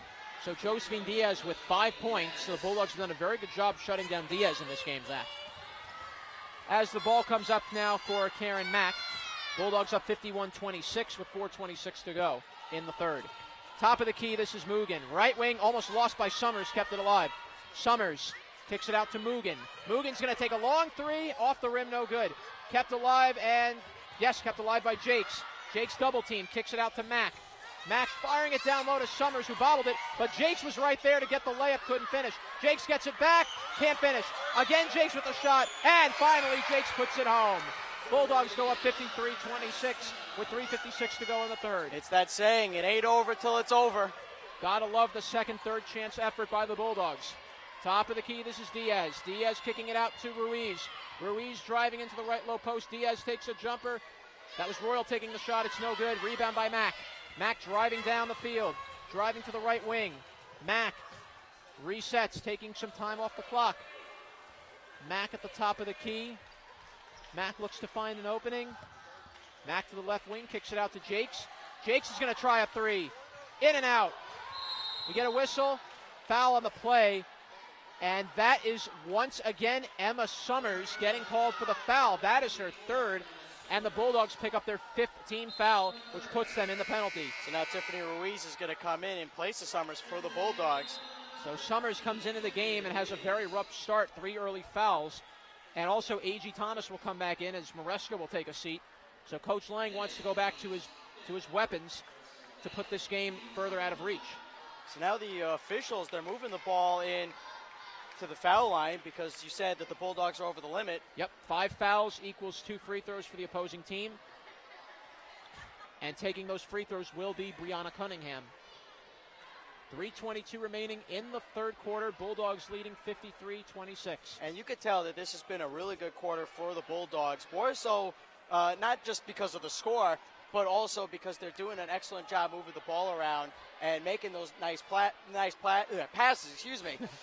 And they're not letting the Bloodhounds get any good opportunities to get baskets. You can see that they're getting the shots off, but they're not good quality shots. Cunningham's going to take the free throw. First shot is up, and it is good. Bulldogs lead cut to 53-27. Tiffany Ruiz will come into the game along with Maya A.G. Thomas. Maresca will now go to the bench. Bulldogs lead is 26 with 3:22 remaining in the third. So the issue we saw earlier was the Bulldogs trying to make a substitution when they weren't allowed to. and now after the first shot they can. Second free throw from Cunningham is no good. Royal was fighting for that loose ball, but it's taken away by Jakes. Crossing half court is Mack. Mack inside to A.G. Thomas on the drive. Shot no good. Rebound kept alive by Brooklyn College. And bringing the ball back out to Mugen. Mugen kicks it out to Mack. Bulldogs trying to take some time off the clock. 3 minutes to go in the third. Leading by 26. Inside the arc is Ruiz. Kicks it out to Mugen for three. Off the rim, no good. A.G. Thomas can't get the rebound. It's taken by John Jay. 2:50 to go, and here comes Ruiz. Ruiz driving inside, shot, and scores. So bringing in is Shalia Ruiz, and the Bulldogs now lead 53-29 as Colbert and Gallagher are getting ready to check in, along with Justine Vento. Rebound shot no good from the Bulldogs, who all of a sudden have gone a little cold, and now John Jay takes over. 2:26 to go. Here comes Cunningham. Cunningham with a jumper, shot in is good. And now the Bulldogs lead is 53-31.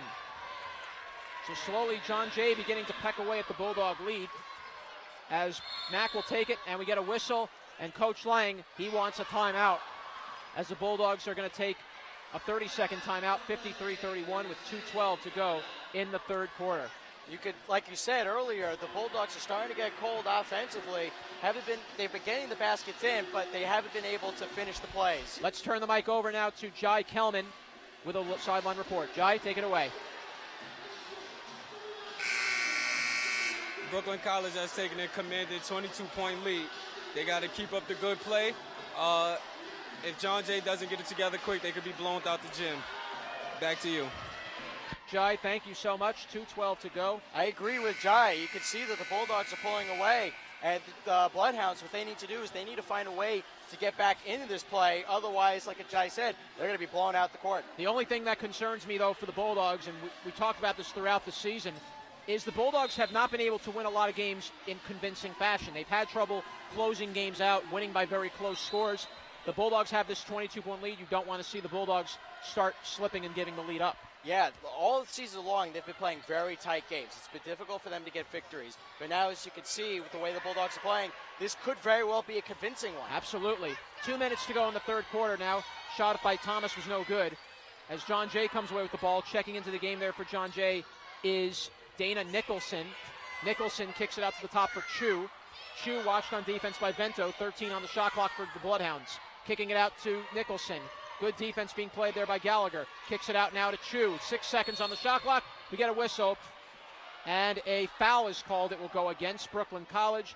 And Justine Vento will get called for her second. So with 1:38 to go in the third, John Jay will go to the free throw line for 2 more shots. So you can see Coach Lang is shouting out the orders to his team, trying to get everybody to play the way they're supposed to play without creating the fouls. 2 free throws coming for Chu. Shot is up, and it is good. And the Bulldogs' lead is now 53-32. Again, there's only 1:38 to go in this third quarter, but there's still plenty of time for either team to make a big difference. Second free throw coming up for Chu. Shot is up, and Chu makes a pair. So now the Bulldog lead cut to 20, 53-33, with 1:38 remaining in the third quarter. Bulldogs have gotten cold offensively. They need to find a way to get it back in there. Bulldogs with all 5 of their starters back in, bringing the ball up the court now. This is Gallagher.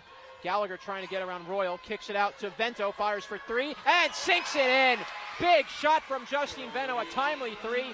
Bulldogs go up 56-33, 12 points in the game for Justine Vento. Here comes John Jay with 1:16 to go in the third quarter. Bulldogs up by 23. Top of the key, this is Chu, kicking it out to Cunningham at the right low post. Cunningham on the drive, count it, and a foul. So Cunningham driving to the hoop. The whistle will be called against the Bulldogs, who are over the limit. So the basket counts from Cunningham, so that's 9 points for Cunningham. And that will be a foul against Maya A.G. Thomas. That will be her second. That'll be her third foul, and a free throw to complete a 3-point play coming for Cunningham. Brianna Cunningham, she does not give up on the play. The 5'11" senior from Rockville Center, New York, to Malvern Senior High School. She's been a very wonderful asset for these Bloodhounds, but she needs all-around effort. Here comes John Jay. This is Nicholson stealing it. Nicholson fires a floater shot, no good. Kept alive by John Jay. We get a whistle and a foul away from the play. It's going to go against the Bloodhounds. That's only their second foul of this third quarter. It was nicely done by Dana Nicholson in the right position at the top of the key to steal the ball away and to drive it for the Bloodhounds, but I felt that she was not in the right position to take that shot. First foul on Victoria Royal as the Bulldogs take possession. 39 seconds and counting on the clock to go in the third quarter. Right wing, this is going to be Gallagher taking a three off the side rim, and it went over the backboard, so it's no good. Shot clock, it went over the shot clock, so the Bulldogs will go back on defense. John Jay will take over with 30 seconds to go in the third. Brooklyn College leading 35, excuse me. Left wing, taking it now is going to be Diaz. Josephine Diaz with 20 seconds. Diaz trying to get around Colbert and turned it over. Bulldogs have the ball. Can run out the clock if they want. Holder is going to drive in. Holder on the drive, scores. Tawanda Holder driving into the paint. 6 seconds to go. Bulldogs up 58-35. 3 seconds to go. One, and that will do it. Here comes a shot. It will not count. And the Bulldogs will take a 23-point lead going into the fourth and final quarter. It looked like a completely different quarter than what we saw in the first half. We were saying it over and over again. In the beginning, they're getting the shots off. Then they got a bit cold. But the plus is, aside from the fouls, no significant That was an turnovers. amazing third quarter by the Lady Bulldogs. They seem to be clicking on both ends of the court, offensively and defensively. They pretty much have the game in the bag right now, but the game is not over until it's over. But if they continue to play this way, they should be walking out of here with another W. Now back to you. Well, Jai, you're absolutely right. If the Bulldogs can keep this momentum up, they could easily run away with this game. And so far, they're up 23 points, really catapulted by that 16-2 run in the middle of the third quarter. But now, going into this fourth quarter, what I expect to see is for the Bulldogs to play a complete game. It's only 10 minutes, but they need to play a complete game, because if they don't, then you know that there are still issues that they need to work on going into future games. Finishing games has been a struggle of the Bulldogs this season. The Bulldogs went on a 3-game winning streak. They had that streak snapped 2 days ago against Stevens Institute of Technology, and the Bulldogs want to continue their run. Their next game will be against Medgar Evers on the 7th, followed by NYU on the 29th of December. And you can see Coach Lang, he's telling his team where to move the ball. They need to be able to stick with this play. Otherwise, they're going to get themselves into a lot of trouble, and you don't want to turn it over.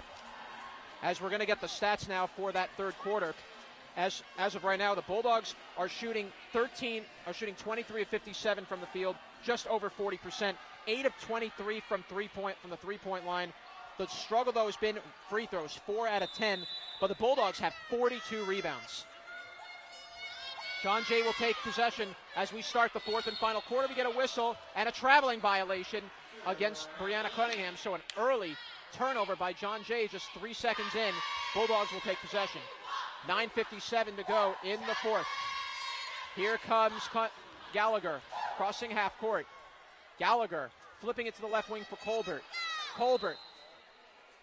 We get a whistle, and we're going to have a timeout. Yep, timeout by Coach Alex Lang. That very interesting, calling a timeout just 12 seconds in. And it's going to be a full timeout. It's a full, yeah. So I guess he saw something that he did not like. It really a very interesting call, as we're going to momentarily we'll soon find out maybe what happened on that timeout. But let's for the moment go over to our sideline reporter, Jai Kelman, as we start the fourth quarter. Brooklyn College is still up big in the fourth quarter, up by 23 points. As long as they don't make a lot of mistakes in this quarter, they should be getting out of here with another win. Now back to you guys. All right, Jai, thank you very much. 9:48 to go. Brooklyn College leading 58-35. As the Bulldogs are wanting to continue this game, they need to close out this game. Zach, we talked about it a little bit, how finishing games has been a little bit of a struggle. But what is the biggest difference, Zach, that you have seen in the Bulldogs so far going into today's game? What has been so different in the Bulldogs that was not seen in the first 6 games? I'm seeing a lot of new things because, again, this is like a completely different team. We're so used to seeing the usual 7 to 8 seniors that graduated last year, so now they have to adjust to a whole new ball game. That's exactly what we're seeing. And here come the Bulldogs now as they take possession. Olivia Colbert takes the pass out to Gallagher. Gallagher at the right wing, kicks it out to Colbert. Beautiful cut down low, and Olivia Colbert finishes it. 60-35, Bulldogs up 25. That's 12 points for Olivia Colbert. Right wing, this is Ruiz, excuse me. Ruiz trying to make a fake. Ruiz trying to pass it out, kicks it out to Terry Chu. Chu, left wing to Josephine Diaz. Watched by Holder. 10 seconds on the shot clock for John Jay. Top of the key, this is Chu. Chu, top of the key. Chu at the right wing. Chu drives in. Shot was blocked a little bit on the way. Bulldogs come away with the loose ball. Chu was running out of time, and the shot clock, she only had 2 seconds left. She couldn't get it to anybody because everybody was covered by a Bulldog. Top of the key is Taylor Gallagher. Gallagher, right wing. Gallagher kicks it out to Vento. Vento not taking the three. Thought about it for a sec. Top of the key for Tawana Holder. Holder kicks it down low to A.G. Thomas, and whistle, and A.G. Thomas was called for a walk. Traveling on the Bulldogs with 8:48 to go in the game. That was another miscue by the Bulldogs. They had control. They're moving the ball around very well. They don't have to worry about trying to get a shot off as quickly as possible. Terry Chu will come out of the game. In comes Claire Prince, the 5'5 junior out of Summit Christian Academy High School. Crossing half court is Josephine Diaz. Diaz watched on defense by Holder. Taking a shot is Diaz, and that shot was no good, an air ball, as coming away with it now is Gallagher. Gallagher kicks it out to Holder. Tawana Holder driving in down low to Colbert. Blocked on the way, but fouled as Colbert went down. Colbert getting right back up on her feet. Foul's going to go against John Jay. It's their first team foul. First team foul, first foul of the quarter for both teams. You can see, just looking at Holder, get the paint into the paint to, that was to number 21. Colbert. Colbert, excuse me, yes. Colbert at the free throw line. Holder to Colbert. That's why I got a bit mixed up. Shot is up, and it is good. So Olivia Colbert gives the Bulldogs a 26-point lead. We can call that the Holdco move. So the Holdco combo works, and the free throw coming up for Colbert. Free throw up, and it's good. So Olivia Colbert knocks down 2 free throws. Bulldogs take a 27-point lead. Karen Mack's going to come into the game. She will replace Justine Vento. So Coach Lang going to some of his reserves off the bench as we're getting set with 8:26 to go in the fourth quarter. And don't be surprised when Justine Vento comes back out shortly. Absolutely. Coach Lang likes to rest his players. They don't want to get burned out. Here is Diaz. Here's Ruiz flipping it out to Cunningham. 8:12 to go in the game. Cunningham flips it down low to Royal. Royal fires a wild layup, no good, as the Bulldogs come away with the ball. Taking the ball up the court now, this is Gallagher. Flipping it out to Holder at the right wing. Holder resets out to Mack. Mack trying to get around the defense of Prince and does. Here's Colbert taking a floater and scores. Olivia Colbert really starting to fire it up now. 4 points for Olivia Colbert, and the Bulldogs go up 64-35. And a turnover. Holder could not quite get to it, kept alive by John Jay. 7:38 to go in the fourth quarter. Bulldogs leading by 29. Right wing, this is, and taken down there for a moment, there was Gallagher, but got right back up. Taking the ball is Mack off the steal from A.G. Thomas. Mack driving into the right low post, layup shot, scores. Karen Mack just driving down to the post. Her first points of the game. Bulldogs now up by 31. You can see her just driving into the paint. Easy layup for her. Here comes number 3, Claire Prince. Prince driving it out to the right low post. Prince trying to finish it in, can't. Here comes Mack. Mack driving down the right sideline. Kicks it down low to Holder. Beautiful pass. Count it, and a foul. Tawanda Holder going right to the basket. Bulldogs up 68-35. Nice work by Holder, just driving in. You can see Mack gets the ball to her. She sees her in the right position and gets the shot off, draws the foul, and now she's going to go up for her and one shot. Tiffany Ruiz, Alexandria Jakes, Mugen is getting ready to check in. Tawanda Holder stays in, going for the three-point play. Free throw is up from Holder, and it is good. And coming into the game now will be Mugen, and coming out will be Tawanda Holder. So the Bulldogs going with a full bench swap as they go with all their reserves. Brianna Maresca also checks back into the game. But Mugen is very dangerous, three-point range, so look to see the Bulldogs try to get the ball to her. Let's see how the Bloodhounds respond. Here is Diaz. Diaz at the right corner. Diaz trying to set it up. Fires a shot out to Cunningham. Cunningham moves inside, and we get a whistle and a double dribble violation against John Jay. 6:43 remaining in the fourth quarter. Substitution coming in. It's going to be Cherry coming back into the game for the Bloodhounds. Cunningham will go to the bench.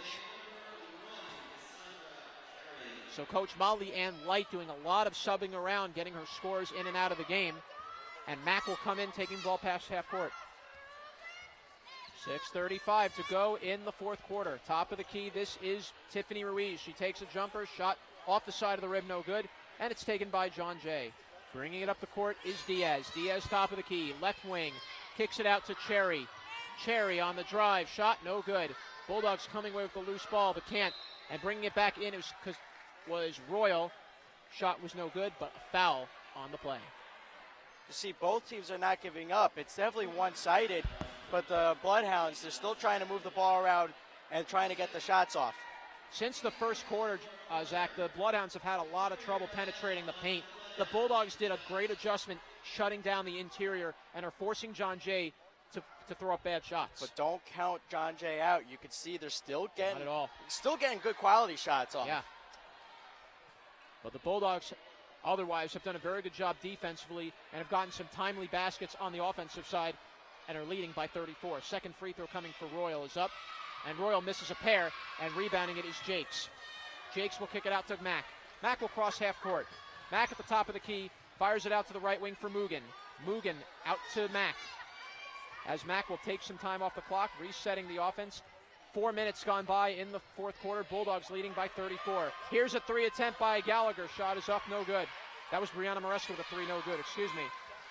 Top of the key, this is Karen Mack. 5:50 to go. Mack watched on defense there by Ruiz. Hands it off to the left wing for Tiffany Ruiz. Ruiz out to the far left corner for Mugen. Mugen's going to take a three. Off the rim, no good. Kept alive by... That was kept alive there by Maresca, and we get a whistle and a foul. It's going to go against John Jay. That will be their third team foul. You see this shot by Mugen. That excellent three-point shot. Doesn't make the basket.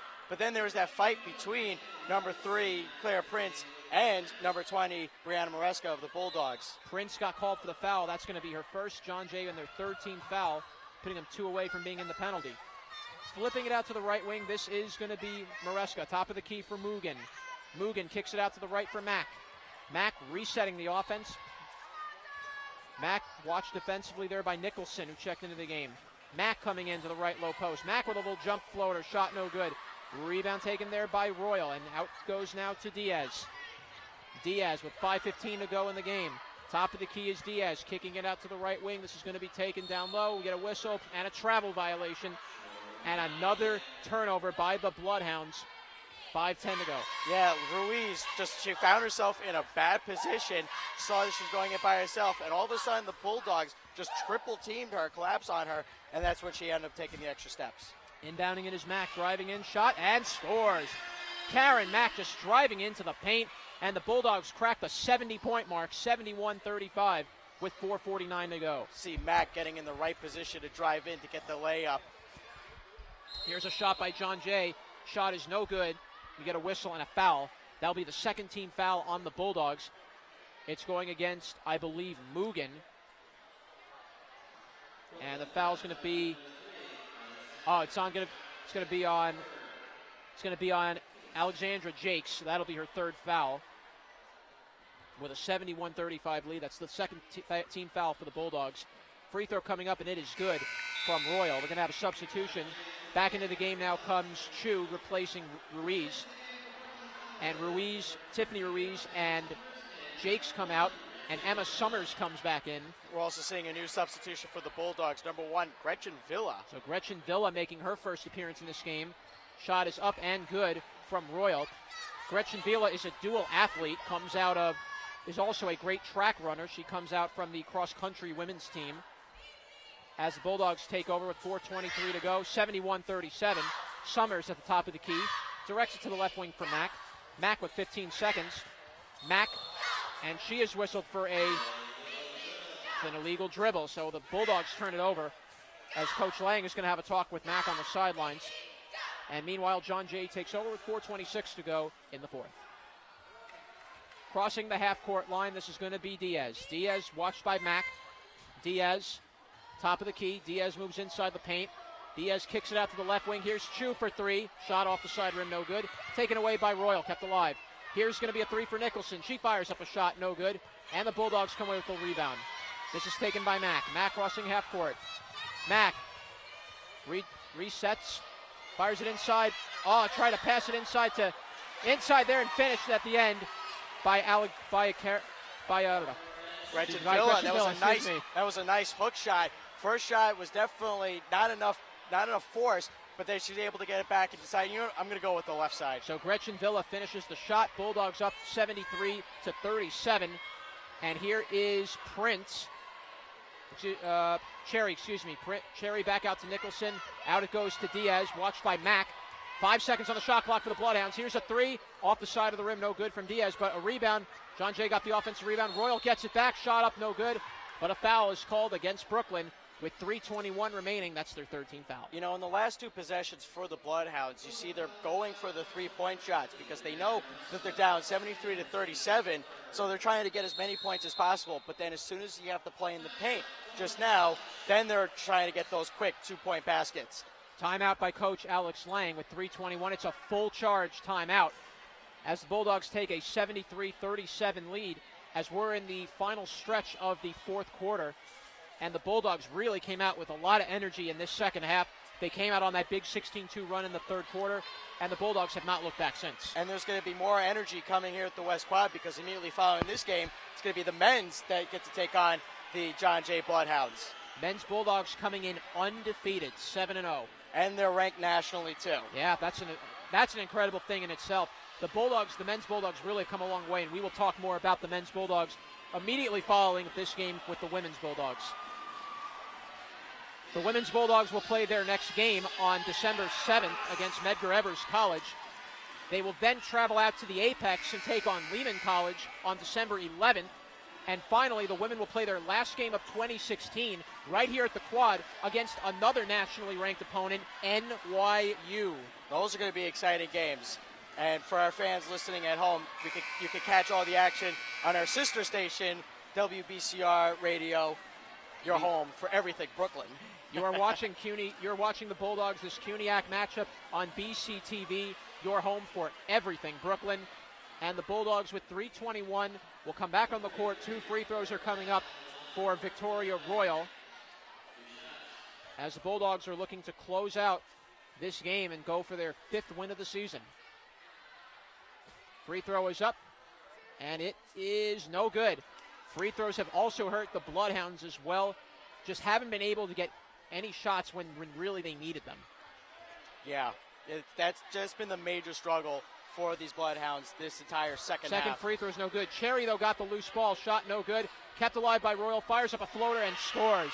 So John Jay with a big basket, and they trail 73-39. 8 points for Royal. 3:10 to go in the game. You've noticed the mindset for Royal. Once she's in the paint, she has the ball. She's not going to throw it back out. She's going to go for those baskets. But all this time in this fourth quarter, the Bloodhounds, they've wanted to get the three-point shots. Here's Emma Summers. Summers driving in, and we got a traveling violation against Emma Summers.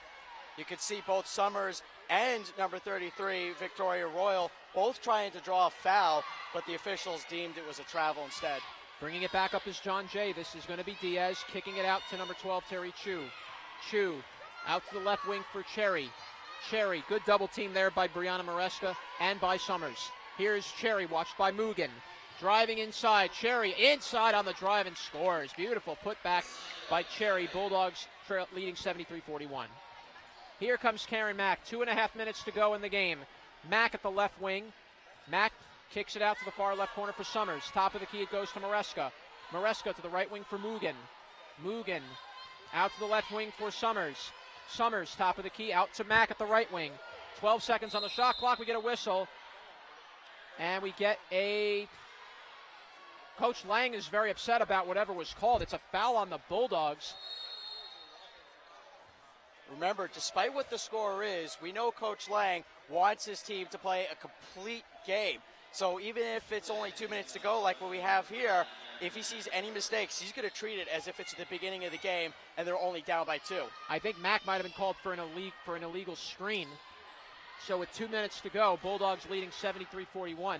Mack will get called for her first foul. And inbounding the ball, this is going to be Chu. left wing, 8 seconds on the shot clock for John Jay. Chu fires up a shot, no good. Brooklyn gets the rebound, 1:46 to go. Mack brings it up the half-court line. Now at the top of the key, right wing for Mugen. Mugen's going to fire for three. Shot off the side rim, no good. Bulldogs trying to keep it alive, kept by John Jay. 133 to go. Driving inside, shot no good from Cherry. Cherry gets her own rebound, finishes the shot, no good. With 1:29 to go, Bulldogs up 73-41. Bulldogs pick up their 15th foul. Foul number 3 on Brianna Maresca. Substitutions for the Bulldogs getting ready to come in. That's Gallagher and Tiffany Ruiz getting set to come back in for the Bulldogs with a 32-point lead. Free throws coming up now for Cherry. Shot is good. Mugen comes out of the game. Back into the game comes Ruiz, and Gallagher getting ready to check in. Mugen had a really good game. 6 points, all coming from the three-point range. And she's getting a lot of opportunities. It's going to be a good season for her as she keeps coming off the bench. Second free throw is no good. Tiffany Ruiz the rebound. Bringing it out now is Gallagher. Gallagher with 1:25 to go. Gallagher resetting the offense, taking time off the clock. 1:19 to go. Bulldogs with a 31-point lead. Kicking it out to Tiffany Ruiz. Ruiz out to the left wing for Maresca. Maresca top of the key for Summers. Summers to the right wing for Gallagher. Gallagher with 8 seconds. Kicks it out to Mack. Mack will take a jumper and scores. Karen Mack off the beautiful pass from Gallagher. Bulldogs up 75-42. Under a minute to go in the game. Bringing it up the court now is Diaz. You can see in this replay, getting right into the top of the paint. That's how you do it. Driving in is Chu. We get a whistle and a foul against the Bulldogs with 49.4 seconds left. Bulldogs with a 33-point lead as they are closing in on their 5th win of the season. And for Coach Alex Lang, closer and closer to 200 wins. This will be win number. This will be 190. Right? This will be 196. 96. Excuse me. Yeah, closing in is Coach Lang, getting very close to that number. Free throws up, and it is good from Nicholson. Bulldogs definitely played a really good game. There's obviously work that still needs to be done, but considering everything that they've gone through this season, I think the third quarter was the most complete game they've ever played. It's understandable there are going to be times where they're going to be hot and times they're going to be cold throughout the game, but the third quarter clearly exemplifies how Coach Lang wants them to play. Get a lot of scoring in early and not create too many foul troubles. They kind of got into that, but it's something they could overcome. I agree, Zach. The ball movement has been phenomenal. The Bulldogs made big adjustments in that second quarter. They took control of the game once the second quarter passed and never looked back in the third. Shot off from Ruiz is no good. John Jay will rebound. 20 seconds left. Bulldogs up 75-44. Shot clock is turned off as Cherry will drive in. Shot no good. Bulldogs did not need to foul there, but 14.3 seconds, and the Bulldogs will come away with their 5th win of the season and will go to 5-3. But it's still not over yet because number 1 for the Bloodhounds, Cassandra Cherry, is going to line up for her 2 shots, as in that last play she got fouled. So Cherry will take 2 free throws here. Foul goes against Summers. That is her 4th. Free throw is up, and it is good. Bulldogs now lead 75-45 with 14.3 to go. Bulldogs' next game will be December 7th here at home against the Medgar Evers Cougars in the Battle of Bedford Avenue. Second free throw is up, and it is no good. Rebound John Jay. They get the shot and score. So the Bulldogs now lead 75-47. What with 10 seconds to go, as Gallagher will dribble it up. That is going to do it. The Bulldogs will not run another play. An impressive victory, a perfectly executed game for the Bulldogs as they knock off the John Jay Bloodhounds 75-47 in very convincing fashion. And this was a much-needed win for the Bulldogs, not just by 2 or 3 points, but they needed that big win, 75-47, because that's going to give them a lot of confidence going into the game against Medgar Evers and against NYU. Absolutely, and we're going to have, the Bulldogs have we have a lot more to talk about. We'll have Coach Lang to talk about this game, and we hope to also get... And also that player of the game. Olivia Colbert, we'll try to get her as well, as the Bulldogs will go into this with go to 5-3 on the season. All right, we'll take a break and come back. Remember, we have people working for us. I know.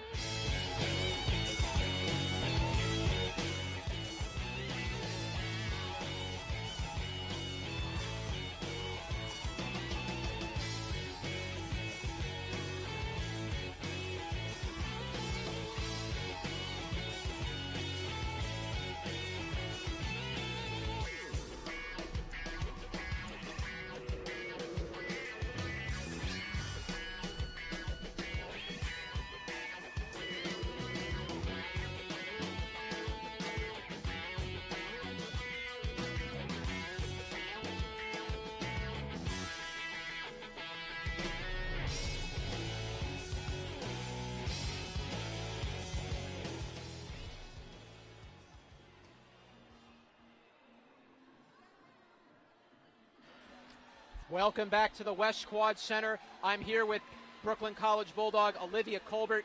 Olivia, an impressive game here today. Bulldogs win 73-47. Talk to me about how this game unfolded as the second quarter and then the third quarter came about. Well, we went into the locker room at halftime with a lot of confidence, and we knew that they were the type of team that could have came back on us. And after our loss the other day, we really want to stay aggressive and come back with a good W today. So got off to a slow start early, but then really started to find into a rhythm.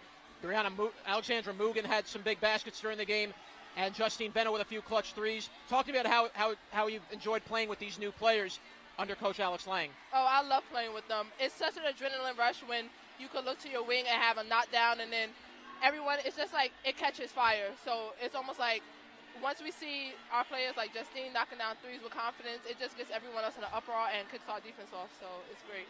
Your next game will be against Medgar Evers. How important is it to keep momentum going? You're now 5-3 on the season, going for win number 6 in a couple days. It's very important for our conference to come out and continue to be undefeated, and just to keep our record looking good. All right, Olivia, thank you so much for your time. No problem. All right, so that was Olivia Colbert of the women's Bulldogs. Bulldogs winning 73-47. We will have Coach Alex Lang in just a few short seconds. And here he is, Coach Lang, joining me at the table. And Coach Lang, talk to me about today's win, a huge win for your guys.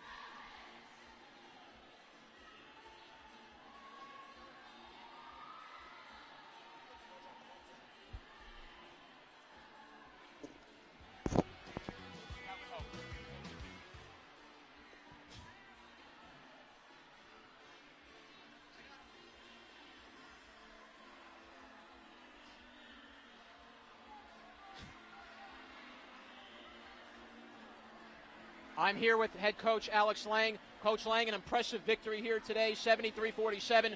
Talk to me about how things changed in that second quarter, then going into the third, when you went on that 16-2 run. Well, we upped our tempo. They seemed to fatigue a little bit, and Taylor did a great job finding people in transition, and we knocked down some big threes. So the combination of those things, stepped up on defense a little bit, helped us, really get the gap open. Then we started the third quarter on fire. Absolutely. I talked to them at half. I said, this next 5 minutes, we got to put them away. They did it. Justine Vento and Alexandra Mugen, along with Olivia Colbert, really picked things up as the game went on. Olivia Colbert got going late in the game, and then Mugen and Vento hit a couple of clutch threes. Talking about how well they've played in this game. Yeah, I thought our starters played exceptional tonight. We had some key contributions off the bench as well, but Justine played great. Olivia played awesome. She got in early foul trouble, but once she came back, she dominated, and that's the kind of effort we expect from her.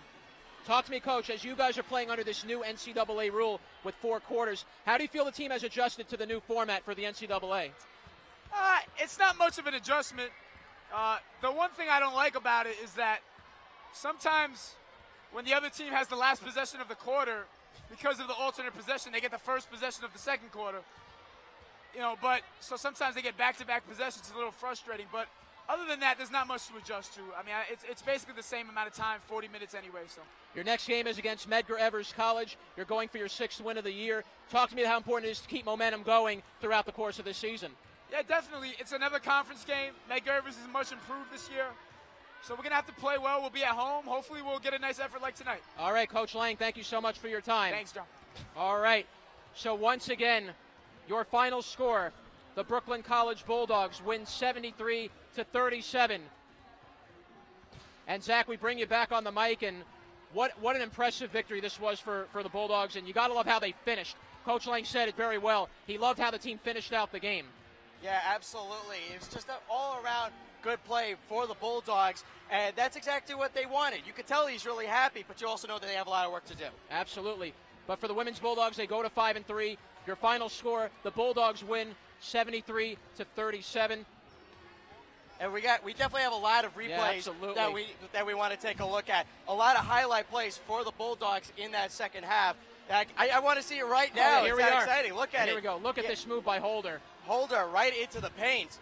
And then you have Vento always playing outside the perimeter, getting it into number 21, Colbert. And this is a beautiful play. Look at this. Gallagher over to Colbert. That was Vento back to Colbert, back to Vento. And then another play. Gallagher outside of the paint. Vento. Just all around beautiful play. And that was all in the third half. third quarter, excuse me.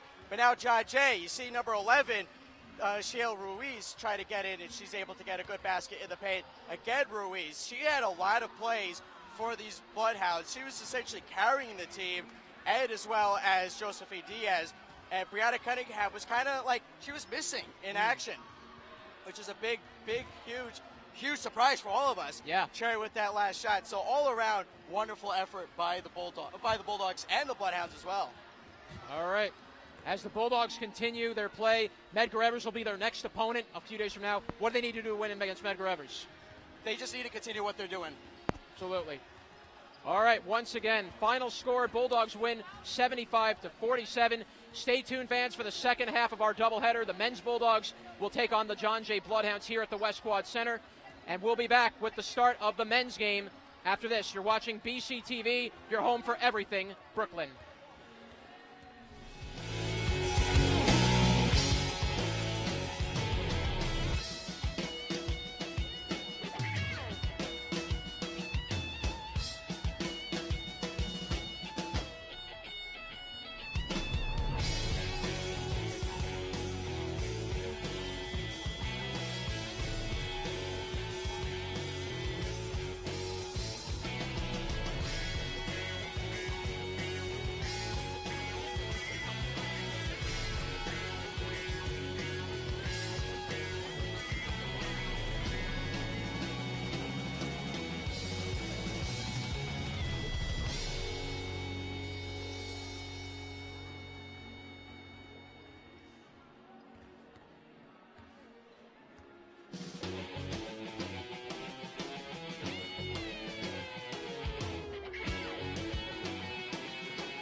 I'm going dog for a little bit, though. I'm going to be in the locker room, so you probably won't hear me. That's fine. Right? Yeah, that's completely fine. Okay. You're on now. Oh, good. All right. Yeah.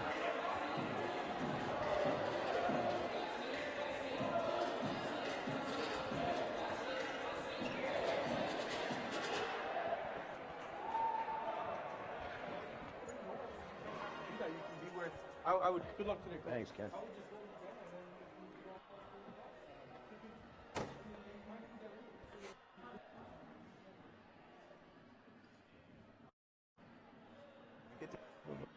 Here's the bush saw.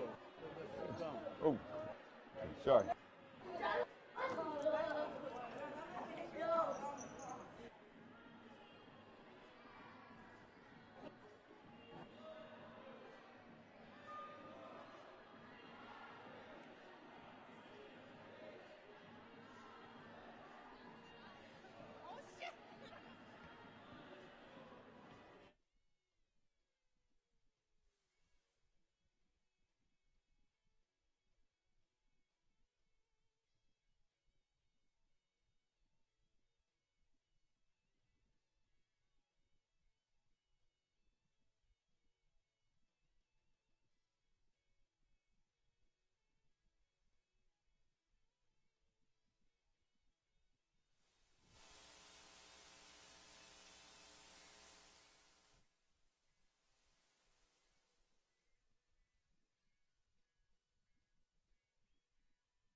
I'm not ready to start. Excuse me. Is it all right if I have this on your back? This is just notes that I have. I hope it'll stay. I don't have tape on me. Thank you. Thank you. Can you read it? I can read it. Either that or I'll hold it for you. No, it's fine. We want to try to keep it as in as possible because the plan is just to have a conversation. Okay. All right.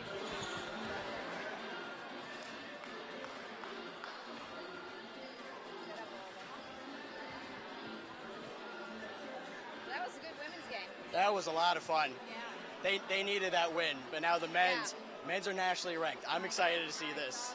I saw that. It's very exciting. These are our first games this season, so. Yes, that is very true.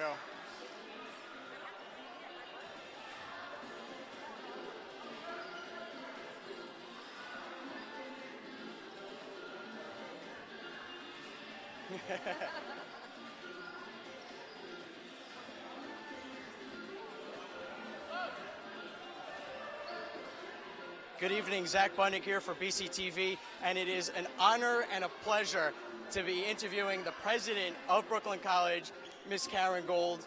Madam President, how are you this evening? Thank you, Zach. I'm very well and very excited about the men's game that's coming up. Speaking of the men's game, because we like watching basketball here at Brooklyn College, what has most impressed you about the athletic program here at Brooklyn College? You know, what's impressed me the most is that they play from the heart. It's not about coming with a lot of money like the Division Ones. Our students play because they really care about the game and they want to get a great education. They're smart, they're dedicated, they're motivated, and they're just a lot of fun to watch. They are a lot of fun to watch. I've been watching them for who knows how long, and they always impress me. But what has been your most cherished moment here at Brooklyn College? In terms of sports and athletics? In terms of anything. Oh boy, it's a long list, I gotta tell you. I think graduation is always the special time because that's when you see the fruits of the labors of all the students and the faculty and the staff coming to fruition, and you realize it's the beginning of the next chapter in their lives, and we gave them something that no one can ever take away, and that is an excellent education. If you had one wish for Brooklyn College this year, what would that be? One wish would be that every student reaches their full potential and succeeds in a timely fashion, so they graduate in a timely fashion without a lot of debt. We all know that this is your final year at Brooklyn College, so what's next for you? What are your future endeavors? Well, what's next is returning to my home state with my husband in California to be with my aging mother and our children and Rick's family, and to retire and hike in our beautiful Sierra Mountains and visit Carmel on the beach and mainly be with our children and my mother and enjoy a slower pace of life. Well, Madam President, thank you for your time here at Brooklyn College. And as always, we want to make sure all your dreams come true and your wishes come true here at Brooklyn College. So thank you for your time here. Thank you very much, Zach, and go Bulldogs. Back to you.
Testing.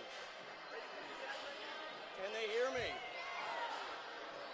This is going to be another exciting game.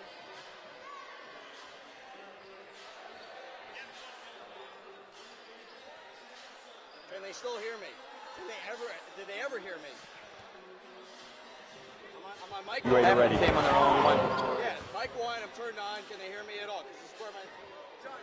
Mic 1, 2, 3. Mic check. Check, check, check, check. Hold on, yeah, trust. Gonna count? Okay.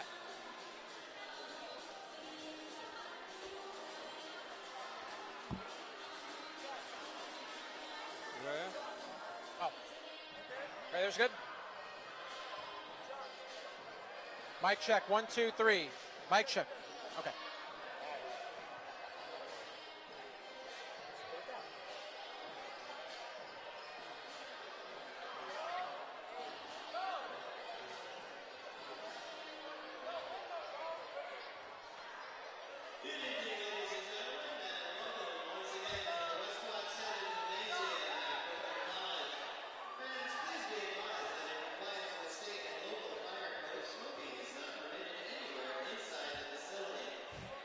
Good evening, everybody. Welcome back to our doubleheader coverage here at the Westcott Gymnasium at Brooklyn College as we're getting set for the men's Bulldogs against the men's Bloodhounds. Zach Budnick alongside Jonathan Pariente and Jai Kelman.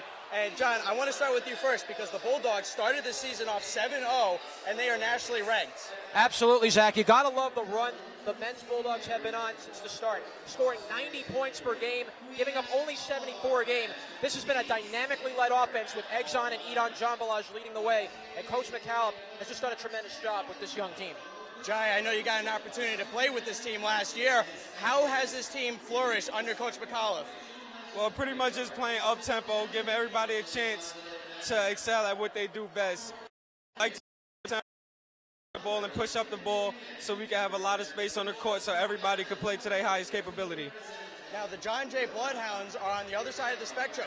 They started the season 0-6 going into this game, and it has just been a major struggle. So, John, what have you noticed so far about these Bloodhounds? This John Jay team has had trouble scoring points, Zach. 65 points per game, and they're giving up 83 a game. So they are being outscored by an average of 18 points a game. And that could be a big problem when these Bulldogs come in, averaging 90 a game with the defense they play and the offense McCallum brings to the stance. Jai, what should we expect in this first half between the Bulldogs and the Bloodhounds? Well, the Bulldogs is playing with a lot of swagger right now. I would say they're ranked number 24 in the country. So they pretty much, they only could beat themselves. If they come out here and do what they have to do, I don't see this team beating them. You said they only scoring 65 points. I think it's safe to say that you have to score way more than 65 points to beat this Brooklyn Bulldogs team. Also, you have Exxon, Lorenzo, and they're a very deep team. You got Jamel Gist. So they're just going to go out there and play and do what they have to do. But I think as long as they put themselves in great position, they'll be okay. It's the battle of the CUNYAC Canines, Bulldogs versus Bloodhounds, coming up here on BCTV, your home for everything Brooklyn. We'll be right back.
As we're getting set to go here at the Westcott Gymnasium between the Bulldogs and the Bloodhounds, we're expected to see an exciting matchup, but there is news that we need to break forth that Anis Nikovic for the Bulldogs is out with an ACL injury, out for the season.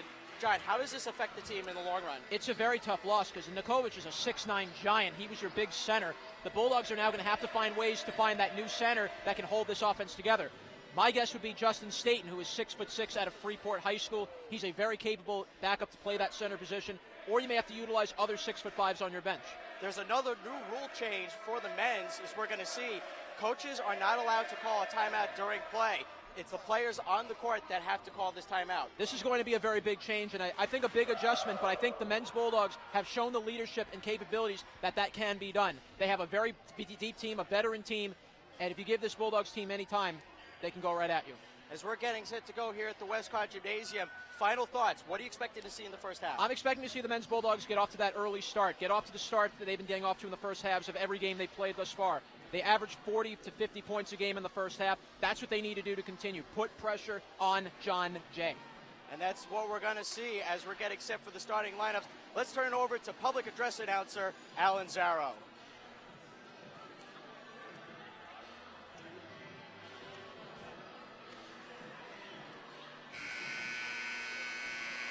Good evening, ladies and gentlemen, and welcome once again to the Westquad Center Gymnasium on the campus of Brooklyn College for the second game of tonight's CUNY Athletic Conference basketball doubleheader as the John Jay Bloodhounds will take on your number 24 nationally ranked Brooklyn College Bulldogs. Let's meet tonight's starting lineups. First, let's say hello to our guests, the Bloodhounds from John Jay College, a 5'6" junior from Lindenwood, New York, number 2, Jesse Higgins. A 6'1" freshman from Bloomfield, New Jersey, number 5, Aishan Epps. A 6'3" freshman from Seattle, Washington, number 10, Jerome Petty. A 6'4" senior from Plainfield, New Jersey, number 11, Calvin Ingram. And a 6'5" junior from Washingtonville, New York, number 22, Kiernan Hayes. Assistant coaches Sean Clars, Wade Cornegay, and Marlon McRae, and the head coach of the Bloodhounds, Ryan Hyland. And now let's meet the starting lineup for your Brooklyn College Bulldogs. A 6'3" senior from Brooklyn, New York, number 10, Adon Jambalaj. A 6'1" senior from Elmont, New York, number 11, Dylan Williams. A 6'4" senior from Brooklyn, New York, number 12, Lorenzo Williams. A 6' senior from Brooklyn, New York, number 15, Jamal Gist. And a 6'5" senior from Brooklyn, New York, number 23, Exxon Jambalad. The assistant coaches Jeffrey Jean-Baptiste, Albert Barbosa, and Jason Bavilar. And the head coach of the Bulldogs in his second season, Rich McAuliffe.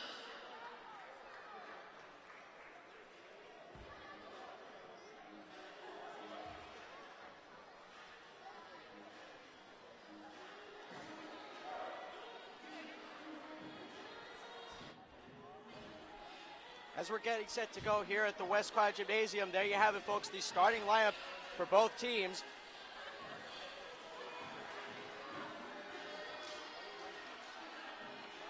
There's the starting lineup for you folks as both teams are getting set to go here at the Westquad Gymnasium. Officials for tonight, Douglas Grant, Matt Horton, and Michael Berardi. As the Bloodhounds have already taken the court, they're wearing their road blue colors. And then the Brooklyn College Bulldogs, now they're hitting the court wearing their white with gold and maroon trims. So now we have players on the court as they are greeting each other. I think, Zach, this is going to be a very important game for really the Bulldogs because this is a CUNYAC matchup. They have to be able to stand in CUNYAC play. They're going to have a lot of tougher teams down the stretch as we go. And for the Bulldogs, they want to keep the momentum going, keep the winning streak going, and just keep a winning attitude on their side. Opening tip-off will be between Exxon Jambalaj and Calvin Ingram, and we're on the way. Jamel Gist for the Bulldogs brings the ball up court. Bulldogs are going from left to right on your computer screens. It's Dylan Williams. Jablay, top of the key, tries to get it to Dylan Williams, loses the ball, and now it's going to be Bloodhounds. An early cough up there by Dylan Williams early. Jesse Higgins gets it over to the line. Essien Epps gets to the top of the key. Calvin Ingram. Back to Epps, and there's going to be a quick whistle and already a foul in the play. It's going to go against the Bulldogs. You like how the Bulldogs were trying to keep Aishan Epps out of going into the paint. But first foul early, it's going to go against number 10, Edon Jambalon. Aishan Epps, my apologies. He is the top scorer for this Bloodhounds team. So look to see a lot of coverage on him. Epps for three, shot no good. Rebound, Bulldogs. Wasn't a rebound because it was an air ball, but the Bulldogs take over. Gist, top of the key, looks to drive in, down to Williams. Over to Jean Balage, quarter, likes to drive in. Quick shot off the backboard, no good. And now the Bloodhounds take over. Early rough start for the Bulldogs, not really able to get a clean shot. Higgins gets it over to three. Hayes, shot no good. And now the Bulldogs take over. Jean Balage over the sideline, gets it to his brother Edon. Quick shot, it's good. Beautiful finish by Edon Jean Balage off the Exxon pass. Already a minute 10 into this first half, and the Bulldogs take the early lead 2-0. Higgins cross court for the Bloodhounds. Higgins along the sideline, being guarded heavily by Gist. Gets able to get away from him. Now Hayes over to number 10. Petty for three, shot no good. And now the Bulldogs take over yet again. This is now Lorenzo Williams. Gets it over to Exxon for three. Shot no good. Scramble for the rebound, but the ball goes out of bounds, and it's going to be Bloodhounds ball. A little bit of a slow start early on, Zach. Both teams are kind of firing up some shots. Bulldogs got the key opening basket, though, from Edon. Minute 30 has gone by in this first half. Bloodhounds with the ball as they are trailing by 2. Higgins gets it over to Epps. Back to Higgins. Bounce pass to Epps over on the other side. Epps being guarded heavily by Dylan Williams. Epps' quick floater is no good. Fight for the rebound in the paint. The ball is loose, but Higgins gets it for the Bloodhounds. Higgins back over to Petty. Petty, a quick shot for three is good. Three-point shot by Jerome Petty is good, and now his team is up 3-2. Bulldogs with a big stop, but they allowed the three from Petty, allowed a couple of offensive rebounds to John Jay. Jamel Gist into the paint, and he's going to be whistled for, he's not going to be whistled for a foul. It's going to be the Bloodhounds that are charged with the foul. Good drive, though, to the net there by Jamel Gist to draw the blocking foul. It will go against number 2, Jesse Higgins. That'll be his first. 17:51 to go. Bounce pass in. Looks like the ball went back out of bounds, but it's still going to remain John Jay ball. Bulldogs just trying to get a little pressure. They haven't been able to really attack yet on John Jay early. Dylan Williams over at the baseline for John Jay. For the Bulldogs on the John Jay baseline, Now Lorenzo Williams, number 12, trying to alley-oop pass to Exxon, but he was not in the right position. Gets the quick layup, makes the basket. Big move to the net by Exxon, recovering and making a big play on that layup. Bulldogs up 4-3. Both Lorenzo Williams and Exxon John Balage like to do that alley-oop play in the beginning of the game. Let's see if they can get it off again. Epps for the Bloodhounds, gets it to Higgins, drives to the paint. Quick hook shot, and it's good. 17:20 to go, 5-4, Bloodhounds leading. Now Dylan Williams gets it to Gist, but now back to Williams. Gist again, John Balage around the perimeter they go to Lorenzo Williams. Lorenzo Williams back out to Gist for three, makes the basket. 3-point shot by Jamel Gist is good, and now the Bulldogs retake the lead, 7-5. That was textbook ball movement. Look at that movement by Lorenzo Williams, and he set up Gist for the wide open three. Jerome Petty back up to the top of the key. Ingram. Calvin Ingram looking to drive in, hands it off to Hayes. Hayes, quick shot in the perimeter, makes the basket. All tied up, 7 apiece, 16:43 to go in this first half. Just like that, John Jay answered right back. Jamel Gist over to Dylan Williams. Exxon well outside the perimeter. Throws it in the paint to his brother Edon. Out to Lorenzo Williams for three. Shot no good. Fight for the rebound. Lorenzo Williams able to get it back for Brooklyn. Williams turns, fires, shot is good. Beautiful play by Lorenzo Williams. Look at this. Back up. Look at this beautiful move by Williams. Just went in and out, and then just finished with the easy layup. Was that textbook play, or was that just beautiful? That was just a beautiful move by Lorenzo Williams, just going to the net. Aishan Epps gets stripped of the ball in the paint, and now Dylan Williams takes over for Brooklyn. Throws it out to Edon. Bounce pass to Exxon for three. Shot no good. Fight for the rebound, and it's going to be Bloodhounds ball again. You could see E and E are in just perfect harmony together. Edon to Exxon, just always seem to find each other on the court. Edon and Exxon have a third brother on the bench, Pejim Jabalaj. We'll see him later on in this game as Hayes has to the top of the key, gets over to Higgins, bounce pass to Ingram, back out to Hayes for three, shot no good, rebound, Bulldogs take over. Jamel Giss slowly goes cross court, he's going to let his team set up, gets help from Exxon. Now he throws it to Exxon, Exxon in the paint, fire shot is good. Beautiful spin shot in, and now the Bulldogs up 11-7. That is what Exxon does so well. Look at this pass. He went right around Epps and just beautiful finish to the poop. Higgins throws it over to Petty. Top of the key, Ingram. Ingram looking to drive in, but now he's going to step out. Almost lost the ball. Now Petty for three. Shot no good. Hayes gets the rebound for the Bloodhounds. Hayes being guarded heavily, but now he gets it back out to Higgins. Top of the key, drives in, fire shot is good. 14:50 to go. Bulldogs leading 11-9. Quick answer there by Higgins, quickly cutting the lead to 2 for the Bulldogs. Lorenzo Williams, top of the key, Gist. Throws it out to Exxon Jabalaj. Back to Gist. Gist holding. Trying to make a play, but throws out to Lorenzo Williams. Back to Gist. 11 seconds on the shot clock. Still plenty of time. Quick shot by Dylan Williams for three. Shot no good. John Jay's able to take over. Good ball movement, though, once again for the Bulldogs. You like how they're distributing the ball around each other. Eshin Epps now brings the ball up court. It's usually Higgins, but now it looks like the Bloodhounds are going to try a new play. Epps almost lost it to Dylan Williams. Ball goes out of bounds. They're saying it went off of Epps, and it's going to be Bulldogs' ball. Yeah, I think Epps did one too many dribbles, and that was a costly turnover for John Jay. Higgins is now going to sit in for the Bloodhounds is Luciano Cruz Fernandez, number 12, guard 6'1" freshman from Miami, Florida. Went to Somerset Academy High School. Very good player, by the way, is Fernandez. A very capable scorer. Jabalaj. It's Exxon Jabalaj, number 23. Lorenzo Williams, sideline. Now Dylan Williams. Dylan and Lorenzo are not related. They just have the same last name. For Lorenzo Williams, quick shot in the perimeter, makes the basket. When you give Lorenzo Williams that kind of room, he can knock down those jumpers easily. 13:45 to go. Bulldogs leading 13-9 in what looks like it has been a very tight game so far. Epps, top of the key to Ingram. Ingram looking to get it to Cruz Fernandez. He's still holding. Throws it off to Petty instead. As everybody's spinning around, as you can see on your screen. Gist almost stole the ball away from Cruz Fernandez. Ingram, top of the key, holding.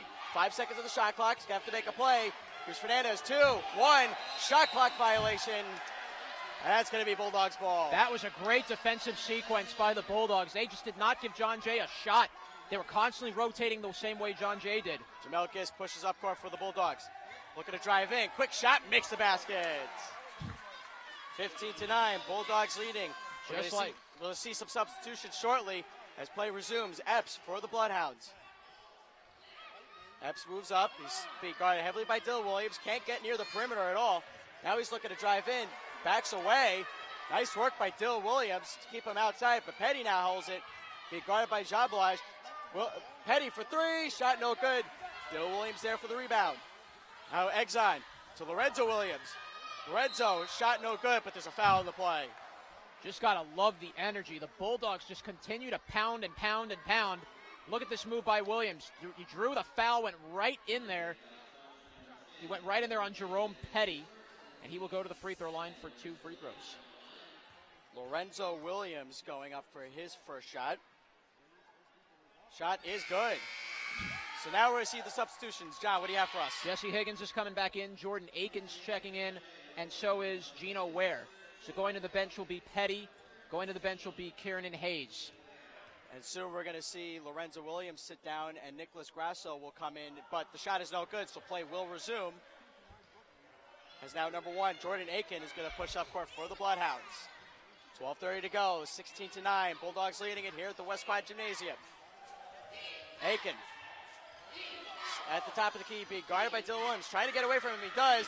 Blocked by Edon, and the ball goes out of bounds. Now Grasso will come in. He will replace Lorenzo Williams. And I just love the energy, Zach, I'm seeing out of these Bulldogs. They're just attacking everything. They're going after every loose ball and making big blocks and just really stamping their authority in this game early. There's 12 seconds on the shot clock. So Higgins now at the top of the key. He's going to have to make a play soon. Gets it over to Ingram. 5 seconds to go. Ingram, hook shot, no good, but there is a foul on the play. And the Bulldogs are really making John Jay earn every move to the net that they can possibly do. So it's not easy to score against these Bulldogs, who have really done a good job tightening up defensively this season. Foul is going against Edon Jean Blige. It's his second foul. So he's committed both fouls for the Bulldogs. And that's a little bit of a worrying sign. You don't want Edon to commit a third foul early. Ingram winds and fires. Shot is good. Dennis Balsam is now going to come in place of Edon. That's a very interesting move. Balsam, we've never seen usually Balsam in the game this early, but I think we're definitely going to see how they'll utilize him, the 6'4" senior out of Leon M. Goldstein High School. Second shot by Ingram is in and out, no good. Just gets the unfriendly roll. And now play resumes with 12:08 to go in this first half. Jamel Gist gets some help from Grasso. Throws it to Balsam. Now Grasso top of the key. Jean Blige for three. Makes the basket. 3-point shot by Exxon. Jean Blige is good. And now the Bulldogs lead 19-10. Beautiful pass there from Grasso and set up that open J from Exxon. Higgins now holding for the Bloodhounds. Gets to the top of the key to Ingram. Higgins now top of the key again. Throws it to Pett. Tries to get it to Ingram, but loses the ball. Scramble for in the paint, and now the Bulldogs take over. Jamel Gist pushes up. Jamel in the paint, hook shot, no good, but there is another foul on the play. It's going to go against the Bloodhounds. That will be their third team foul. A pushing foul. It's going to go against Jordan Aiken. That will be his first. Jamel Gist not giving up on that play. He's going to line up for his two shots. First shot is good. Now we got some substitutions. For the Bloodhounds, number 15, David Morris is coming in. And for the Bulldogs, number 2, Chris McElhatton, all the way from Australia. McElhatton's coming off one of his best games as a Bulldog, 13 points, and was perfect from the field. Second shot by Jamel Gist is in and out, no good. So now the Bloodhounds take over with 11:30 to go here in this first half. Epps along the sideline, being guarded by McElhatton. Get to the top of the key, number 15, Morris. Now number 13 is also in. Gino Ware tries to get a shot off. He's trying to make a play, but they're calling offensive foul. That's right. Yep. And that was a good call. It was a hard hit, but a good play by the Bulldogs to force it. Foul's going to go against Gino Ware. That will be his first foul. Gino Ware trying to drive into the paint, but a little too aggressive. So now Jamel Gist is going to push up court for the Bulldogs. So everybody's already set up. Another rule change. The men's team only have 30 seconds to shoot instead of the 35 seconds. Grasso in the paint, in and out, no good. And now the Bloodhounds take over. Aiken holding, he's letting his team set up. He's near center court. He's being guarded heavily by Jamel Gist. He's trying to make a play. 18 seconds of the shot clock. Look at a drive in. Shot no good, but there's a foul on the play. Go against the Bulldogs. That will be their third. The other way, it was a beautiful setup by Exxon. Just Grasso could not quite finish that shot. So John Jay comes the other way. A foul is called against Jamel Gist. That will be his first. Free throws coming up for Jordan Aiken. Now, unlike the women's, everything is staying the same with the fouls. 7 fouls, you're in the bonus, and then 10 fouls, you're in the penalty. Yep. First shot by Jordan Aiken is good. Kieran Hayes is now coming back into the game in place of Gino Ware. As Jordan Aiken is going to get ready for his second shot. Head coach Ryan Hyland of the Bloodhounds shouting out orders, getting his team set up. The second shot is good. So with 10:48 to go, the Bulldogs are leading 20-12. And now Jerome Aiken Petty comes out and Petty comes in. Yep. So Grasso is going to inbound the ball from his own baseline, being guarded heavily by Morris, trying to get it. See, the Bulldogs are struggling, but now they get it to Jean Blige. Jean Blige, quick shot is good. Kieran Hayes got handcuffed, went the other way, and Jean Blige, easy basket for him. 10:34 to go. Bulldogs up 22-12. That was good vision on the court there by Dennis Balsam. Morris over to Higgins. Higgins running around. Hands it off to Petty. Petty, loses the ball, and now a breakaway for Jean Blige. Jean Blige going slam dunk, makes the basket. Timeout, John Jay, and that was a statement dunk. Look at this play. McElhatton and then Exxon right in there for the easy two-handed dunk. It's a full timeout called by John Jay with 10:16 to go. and the Bulldogs are leading 24-12 in what has been a very exciting game thus far. Absolutely. You got to love the energy. The Bulldogs, you could see that Hey, killer Chris, instinct in their Chris, you're the eyes. floater here. I was in practice, I was seeing this Bulldogs.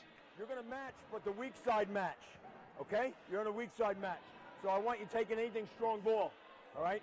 As it's coming in, you drift back. You're the safety guy. No foul, all right? Okay? We got it? Listen, hey, do we know circle if they go man? Dennis, you're going to be the guy here. Actually, no, Zoe's here now, okay? You got it? You run circle this way, okay? You good? Let's go. We are. You know, yeah? We apologize for that. We wanted to send it over to head coach McAuliffe so we could hear what he had to say for his team. But look at that replay. That's again. just a beautiful pass by McElhatton, just finding Exxon, and that's been a big, big change I've seen in the Bulldogs this year. It's no longer a one-man band anymore. Everybody finds each other on the court. This is what team play is supposed to be like if you're the Bulldogs, and it goes credit to what McAuliffe has done. He's turned this team into a offensive and winning machine. In that earlier shot, you saw number 22, Niv Confino for the Bulldogs coming into play. His play resumes nearing the halfway mark of this first half. Higgins holding for the Bloodhounds, being guarded heavily by Confino. Gets it out to Epps. Epps guarded by McElhatton, gets to the top of the key to Ingram. Now back to Higgins. Higgins holding. Bounce pass to Hayes. Hayes almost lost it. Back out to Petty for three. Shot is good.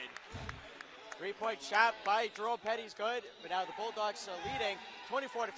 That was a big basket for Petty now to cut that deficit to 9. Confino hands it off to Lorenzo Williams. Now Chris McElhatton. Over to Confino. Inside the paint, Williams, quick shot, makes the basket.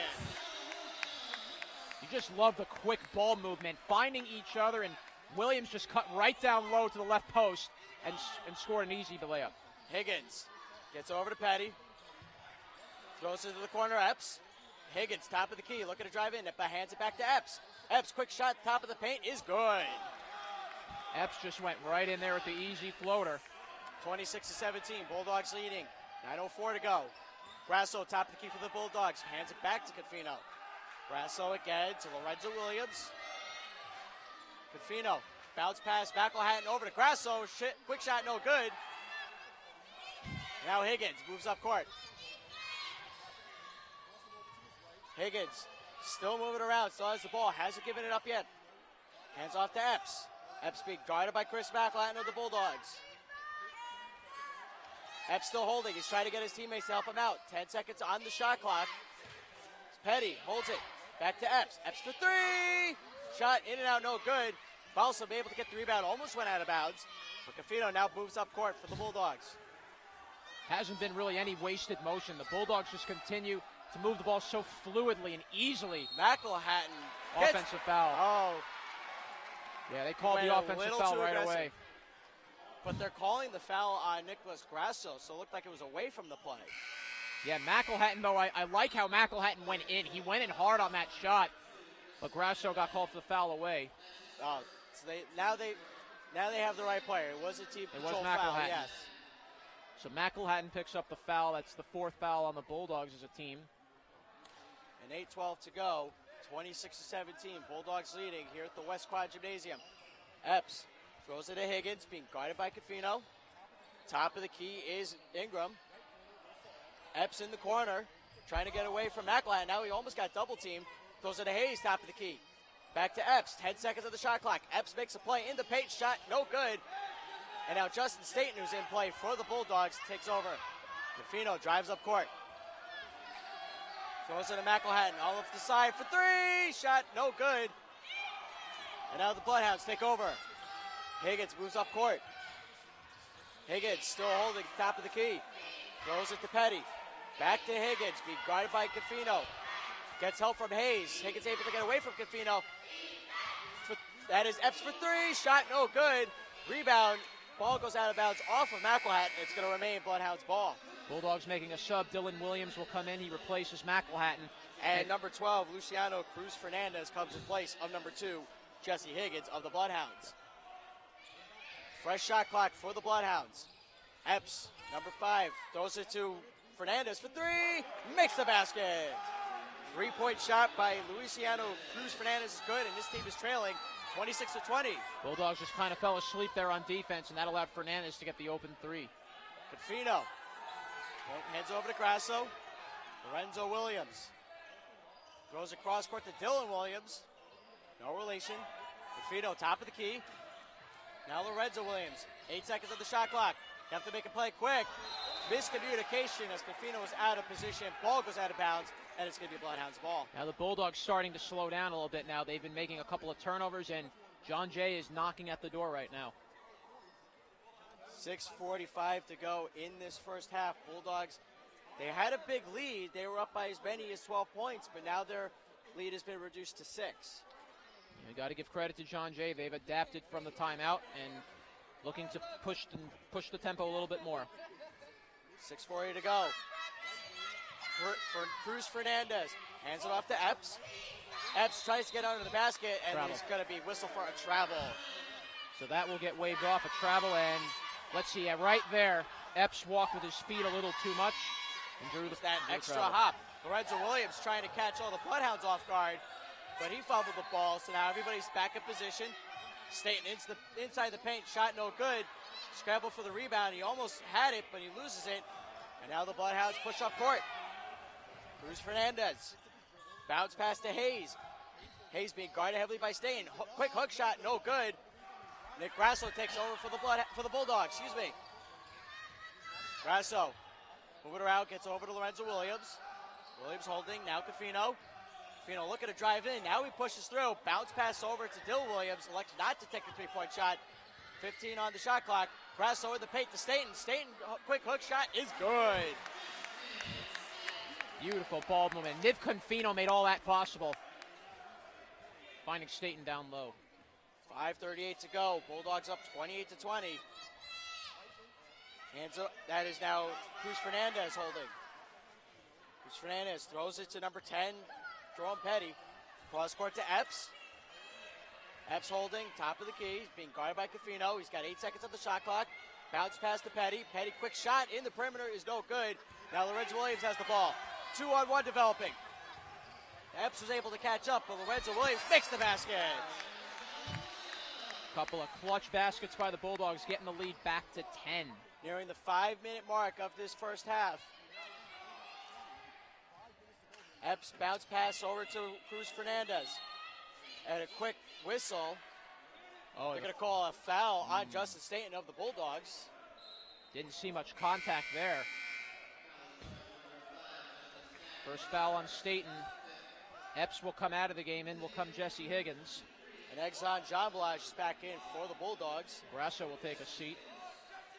Exxon with 11 points, done with his rest. Now play resumes, blocked by Exxon. That was Cruz Fernandez, who was able to recover the block. So he saw Exxon about ready to run up because he thought that the Bulldogs had taken control. Dylan Williams made a good play to try to force that turnover and try to keep the ball in bounds. You got to like the effort, though, the way the Bulldogs have come out in this game, not quitting on a play. 25 seconds on the shot clock, 4:50 to go in this first half. Higgins for the Bloodhounds. Almost got away from Confino. Blocked by Staten. Ball goes out of bounds, but that is an excellent play by Justice Staten to deny Higgins. Higgins thought he had a shot, and look at Staten with his big 6'5" frame. 19 seconds on the shot clock. Ingram.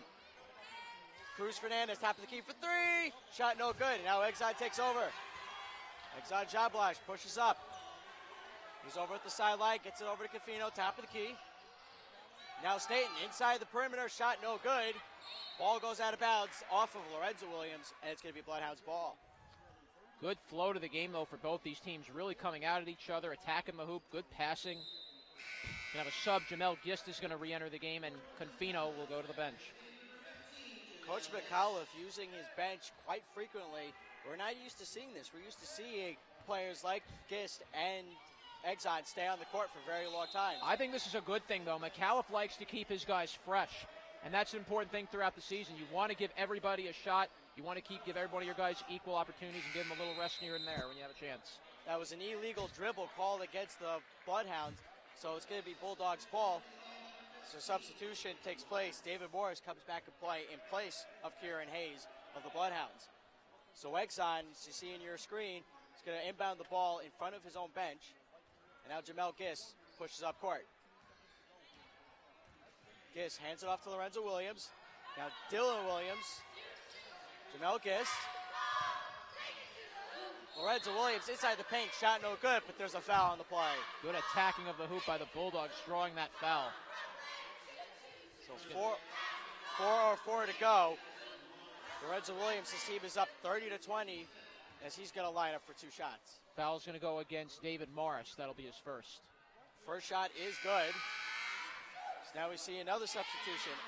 Eshin Epps back in play for the Bloodhounds in place of Cruz Fernandez. So Coach Ryan Highland making a lot of quick substitutions of his own. Second shot is good. So 4:04 to go. Bulldogs up 32-20. Higgins moves up, gets it off to Epps. Epps being guarded heavily, he's able to get out. Higgins now holding for the Bloodhounds. Being guarded by Gist. Epps now. Epps being guarded by Dylan Williams. Hands it off to David Morris. Loses the ball, and now Exxon in for the breakaway. Slam dunk makes the basket. That's the second breakaway for Exxon in this game. Just riding the Exxon Express, going right down the lane into the hoop. 3:30 to go in this first half. 34-20. Bulldogs leading. Quick shot by Morris, no good, but there's a foul on the play. I think it's going to go against Gist. He's not happy about it at all. That'll be Gist's second foul, and that'll be the 16th foul on the Bulldogs. So now David Morris is going to line up for 2 shots. The 6'4" freshman forward from Harlem, New York, went to George Washington High School. As his first shot is up, and it's no good. Gino Ware's going to come back into the game for John Jay. He will replace Jerome Petty. And Nick Grasso now back in play in place of Justin Staten.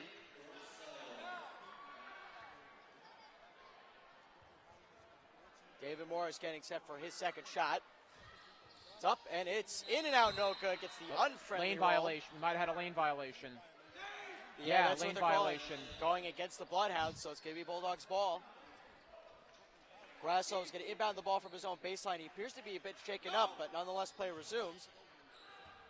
As Jamel Giss feeling the pressure, ball goes out of bounds off of his hands, and it's going to be Bloodhounds ball. That was an errant pass there from Exxon. Kieran Hayes is getting ready to check back in, and he takes over for David Morris. But you can feel the pressure that the Bloodhounds are now putting on. Yeah, and the Bulldogs need to have to adapt to that pressure now, because this is where John Jay could make a closing statement here in the first half. 3:17 to go in this first half. Epps hands off to Ingram. Now Higgins, well outside the perimeter, throws it to Epps. See the Bloodhounds moving around, trying to catch the Bulldogs off. With 10 seconds to go on the shot clock. Ingram, now Higgins, 6 seconds to go. Top of the key is Ware. Ware looking to drive in, 4 seconds to go. Hayes in the paint, 2-1 shot is good. 2:50 to go, 34-22, Bulldogs leading. Under tremendous pressure, Kieran Hayes was able to finish that shot. Jamel Gist, over to Lorenzo, Jablash for 3, makes the basket! 3-point shot by the Exxon Express is good, and now the Bulldogs up 37-22. This is their largest lead of the game. 2:30 to go, Higgins for the Bloodhounds, gets away from his defender, drives to the paint, shot is good. Now both sides kind of open it up on the scoreboard a little bit now. Jamel Gist, quick transition play. Grasso out to Jablaj. Now Dylan Williams for 3. Shot no good. Gist with the rebound. There's a loose ball. Ball almost went out of bounds, but still going to be Bulldogs ball, excuse me. And now there's a push, and they're going to call a foul on the play. I think it's a blocking foul against John Jay. And that's what it's going to be. It's a foul against Calvin Ingram. That'll be his first and the 15th foul on the Bloodhounds. But you love the non-stop play by the Bulldogs. They're just continuing to attack and attack. And John Jay's having a hard time really just adapting to that change and just having a hard time adjusting to the Bulldogs' constant barrage. And how about Exxon Jablaj with 16 points on the night? And we're still not even done with the first half. That's just an incredible run. Exxon was coming off a triple-double 2 nights ago. Lorenzo Williams' first shot is good. Coming up at halftime, we're going to take a look at a couple of player profiles and also going to show a new comedy web series called Unproductive here on BCTV, your home for everything Brooklyn. Second shot is good. Lead back up to 15. 2:04 to go. Higgins pushes up court for the Bloodhounds. Gets it over to Ware. Gino Ware almost lost the ball. It's a scramble for it. Exxon almost able to take it for the Bulldogs. Bloodhounds still recover. Higgins almost lost it again. Quick shot by Ingram is no good. Hayes almost with the rebound. And that was going to be a foul on the play. I think it's going to go on Grasso. But look at that defense by the Bulldogs. Just surrounded by white jerseys. Kieran and Hayes just had nowhere to go. And Grasso swiped the ball out of his hand from behind. Unfortunately, a little too aggressive, and that drew a foul. They're going to call a hit to the head in that commotion between Grasso and Hayes. Definitely nothing too violent about it. It was not a flagrant, but it was a good, hard foul there by Grasso. Will force Hayes to go to the line. Bulldogs in the penalty. In other sports, players might take exception to any hits like that, whether it's accidental or on purpose. 1:47 to go. We're going to get ready for Kieran Hayes with 2 shots. The 6'5" forward junior from Washingtonville, New York, went to Washington High School. First shot is good. So 39-25, Bulldogs leading. Grasso sporting a headband now as he comes onto the court. It's like he got hit in the head and may have showed a bruise or something. Might have, yeah. We'll get an injury report on that soon, but nonetheless, play resumes. 100 seconds to go in this first half. Exxon throws it to Nifkafino. Back out to Exxon. Exxon job watch holding. Now Lorenzo Williams. Lorenzo holding. 12 seconds shot clock. Quick shot is good. Off the backboard. Beautiful banking shot there by Pops. As he finished the play, went right around Higgins. Minute 20 to go. Higgins. Now Hayes. Gets it out to Ware. Ware holding. Top of the paint. Ingram. Ingram throws it back out to Higgins. 13 seconds of the shot clock. Epps, top of the key. Drives in. Fire shot is no good, but they're going to call a foul on the play. It's a blocking foul on the Bulldogs. That will be their 8th. And that's the second one in a row against Nicholas Grasso of the Bulldogs. So with 1:04 to go, it's the 8th foul against the Bulldogs. 2 more in this half, and they will be in the penalty. Yep. So right now it's still a 1-1 for John Jay. It's going to be Eshin Epps, the 6'1" guard freshman from Bloomfield, New Jersey, at the Bloomfield High School. Quick substitution. Gino Ware is going to sit for the Bloodhounds, and back in is Jerome Petty. As Epps is getting ready for his second shot. Second shot is no good. Lorenzo Williams almost had the rebound, knocked out of his hands. They're going to say it's still Bulldogs ball. Yeah, last to touch it was John Jay. I think Ingram got a little too aggressive and went out of bounds. Less than a minute to go here at the West Quad as Niv Confino moves up court. His team is already set up. And lose the ball. Quick steal to Epps. And Confino gets in the way, and they're going to call a foul on Niv Confino. I think there's a little miscommunication with Confino and Grasso, and they're talking about it just after the play. You could see Niv not happy about what he did. That is the 9th foul against the Bulldogs. And Pot Jim John Balaj is entering the game, so Grasso will go to the bench. So the 3rd John Balaj brothers in. And that cheering you hear from the stands is the Jean Balaj clan. They have a cousin who played for the Bulldogs last year, Fallon Jambalik. So this is a very deep athletic family, the whole Jean Balaj family. Epps' shot is no good. And now Exide takes over. Quick breakaway. Wasn't a breakaway, but it was a long stretch pass to Lorenzo Williams. Now his team set. Bulldogs set up. Patchum for 3. Shot no good. Lorenzo Williams able to get the rebound. Lorenzo, quick shot. Throws it, to Exide. Back over to Lorenzo Williams. Quick shot is good, and a foul. Beautiful ball movement by Exxon, and just tremendous patience. He faked the shot and then passed it right down to Williams, who knocked into Ingram and puts it into the hoop. Foul will go against Ingram. With 29.8 seconds to go, so the shot clock is off, and Lorenzo Williams going to line up for his N1 shot. That foul just put John Jay in the penalty. That's their 17th foul. Bulldogs leading 43-26. It's the battle of the Cuniac Canines here at the West Quad. Lorenzo Williams' second shot is no good, and Epps able to get the rebound for the Bloodhounds. Higgins going to move up court, and he calls a quick timeout. It's what we've seen. That's a new rule where you only the players can call a timeout on the court. It's going to be a 30-second timeout with 22.8 seconds to go. You got to like the way the Bulldogs are just coming out. The energy is just there. You love the effort and the way the Bulldogs have continued to play. Both teams are talking it over now on their sidelines. Coach Ryan Highland. It's been a rough start early for John Jay. They got out to that.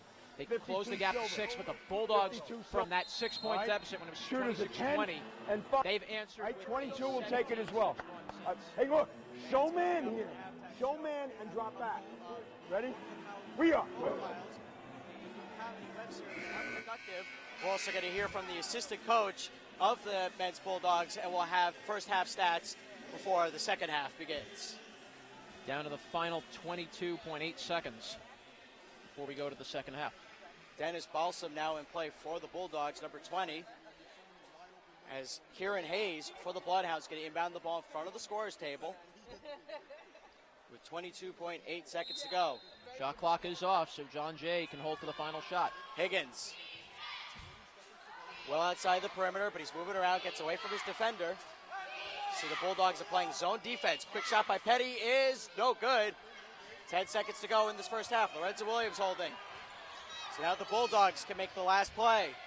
With 5 seconds to go, Williams looking to drive in. Shot is no good, but there is going to be a foul on the play. Good move to the net by Lorenzo Williams. Not quitting, just drawing the foul. That's going to be the 8th on John Jay on their team, and that's the second foul against Petty. 2 free throws coming up. Lorenzo Williams already with 17 points in this first half. Leads everybody on the court. He adds to his total as he makes the first shot. Cruz Fernandez and Gino Ware come back into the game. Kieran Hayes will go to the bench. So with 2.2 seconds to go, if Lorenzo Williams makes the second shot, which he does, now the Bloodhounds going to have to make a quick throw as clock expires. Fires for 3, makes the basket! Will that count? I think the refs doesn't. Nah. Officials are saying it will not count. That Watch shot the was replay. way too late. I think that shot was way too late. Beautifully executed, but unfortunately 1/10 of a second off. As the first half is over, the Bulldogs are leading 45-26. And we will have a word as we keep going. The Bulldogs with a 19-point lead, and you got to love the energy they've come out with so far. But right now, as we get set, the Bulldogs go into the half with a 19-point lead. Zach, the energy was there from the start. The Bulldogs kept attacking, and this is why the Bulldogs are undefeated as of right now. They just pressure, and you make mistakes against this Bulldogs team, they're going to come back and hurt you with them. Not to mention they're also nationally ranked. So yeah, absolutely. But this has still been a very tight game. It is still very much a lot of basketball to play. John Jay can very easily make a rally in the second half for sure. But I like what the Bulldogs are doing. They're moving the ball around a lot. They're moving it fast. They're getting the Bloodhounds off of their game, which is exactly what the Bulldogs want. And now we're going to send it over to Jai We're now going to get ready to send it over to Jai Kelman with the assistant coach of the Bulldogs. Jai, take it away.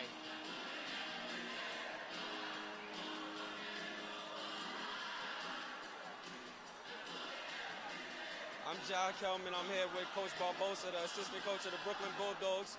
Coach, your team is up big at halftime. What are some things you're going to tell your team in order for them to maintain this lead and not to take their foot off the gas? Right, it just comes down to defense. As long as we just play the same intensity and maintain that intensity throughout the game, we should be fine. Okay, you're also having a big scoring half out of Exxon and Lorenzo. Is it going to be a point of emphasis to keep getting them the ball in the second half? Well, those are our main two guys, but the other guys are playing well, and they're just feeding off the energy from those two guys. And as long as we just keep moving the ball around and we're able to show the world, anyone could have a big night. Thank you, Coach, and good luck in the second half. That's Jai Kelman with the assistant coach of the Bulldogs. Coming up here at halftime, we're going to take a look at Brooklyn College player profiles featuring freshman Paolo Tamer and senior Jamel Gist. We also have a special Brooklyn College TV radio production, a new comedy web series called Unproductive, about 6 college kids overcoming their own personal drama, all while completing an important TV production project with a very tough-love new professor. Sit back, relax, and enjoy the show.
We're back here at the West Quad Gymnasium. We're at the end of the first half. The Bulldogs are leading 45-26. Zach Bunnick alongside Jonathan Pariente. And John, that was a really good first half for the Bulldogs. Oh, I just love the energy the Bulldogs came out with. Exxon making 2 huge dunks, some blocking by Staten and Lorenzo Williams, and just the good ball movement and chemistry I've seen from this team is why they're 7-0, why they're ranked 24th in NCAA. And it really just goes a credit to what Coach McAuliffe has done. He's turned this team around from what they were 2 years ago, and he's made them into a winning team. And now we're going to take a look at some of the replays we have. And, John, there were a lot of replays absolutely. here. Let's take a look at this first one. Exxon, look at the move he made to the hoop from the right post. And then Exxon once again just split defenders through a nice pass down low to Gist. That is just a little example of ball movement. Look at Lorenzo Williams right here, utilizing his big height, and then sets up Jamel Gist for an easy open 3. Once again, look at Grasso here. He makes a nice pass to the left wing. Exxon sets it up again, open 3. When you give the Bulldogs this kind of space, they can do a lot of things. And here's the pass from Jamel Gist. This led to the two-handed dunk by Exxon Jambalaj. You give him that kind of room, he's going to bury those shots into the hoop. Now, John Jay had a lot of good looks as well. Oh, absolutely. This is a good shot by Kieran Hayes right inside the paint. These were some of the little open shots the Bulldogs were giving up early. Then Hayes flipped it back out to Petty, who made a beautiful 3 right over the head of Nicholas Grasso. And the play that did not count. Yeah, this was the shot that, right, the clock had already expired, but I think the ball was out of his hands right when 0 hit, so that shot did not count. Bulldogs still lead by 19. But with the way the first half ended, who do you feel has the greater momentum going into the second half? I still think the Bulldogs do. You know, they didn't allow John Jay to really get on a big roll. They haven't allowed John Jay really to creep back in. That's how the Bulldogs are going to have to play the second half. If you shut John Jay down, you get a few more baskets, I think the Bulldogs will be easy going to the 8th win in a row. So let Coach the guy McAuliffe that's giving going to go last-minute back preps pop, to his and the guy starting setting the lineup. screen. We're going to see we'll Edon go coming towards back the ball into into play the middle. along with Lorenzo Williams, Exxon Go and set Jambalaj, the screen. Jamel Gist, and I believe As the rounding team up don't the get ball, top then 5 you is cut going to the be middle. Make sure you can get in Dylan front of him. Williams. If you can't get in front of him, don't throw I'm it. also looking at another Right? big difference So right here on listen, the bench. let's go high You low see how and man. engaged the players all All right, are. high low and That man. was something One time. I don't think we Okay? saw a lot of last Let's year. make a stop here. We are.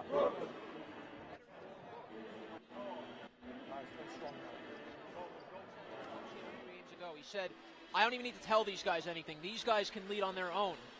And that's what a good thing McAuliffe always has done is he allows his players to be themselves. He allows them to run the team. He doesn't have to be the authoritative figure. We're getting set to go in the second half. It's going to be Epps who's going to inbound the ball for the Bloodhounds. It's now Higgins.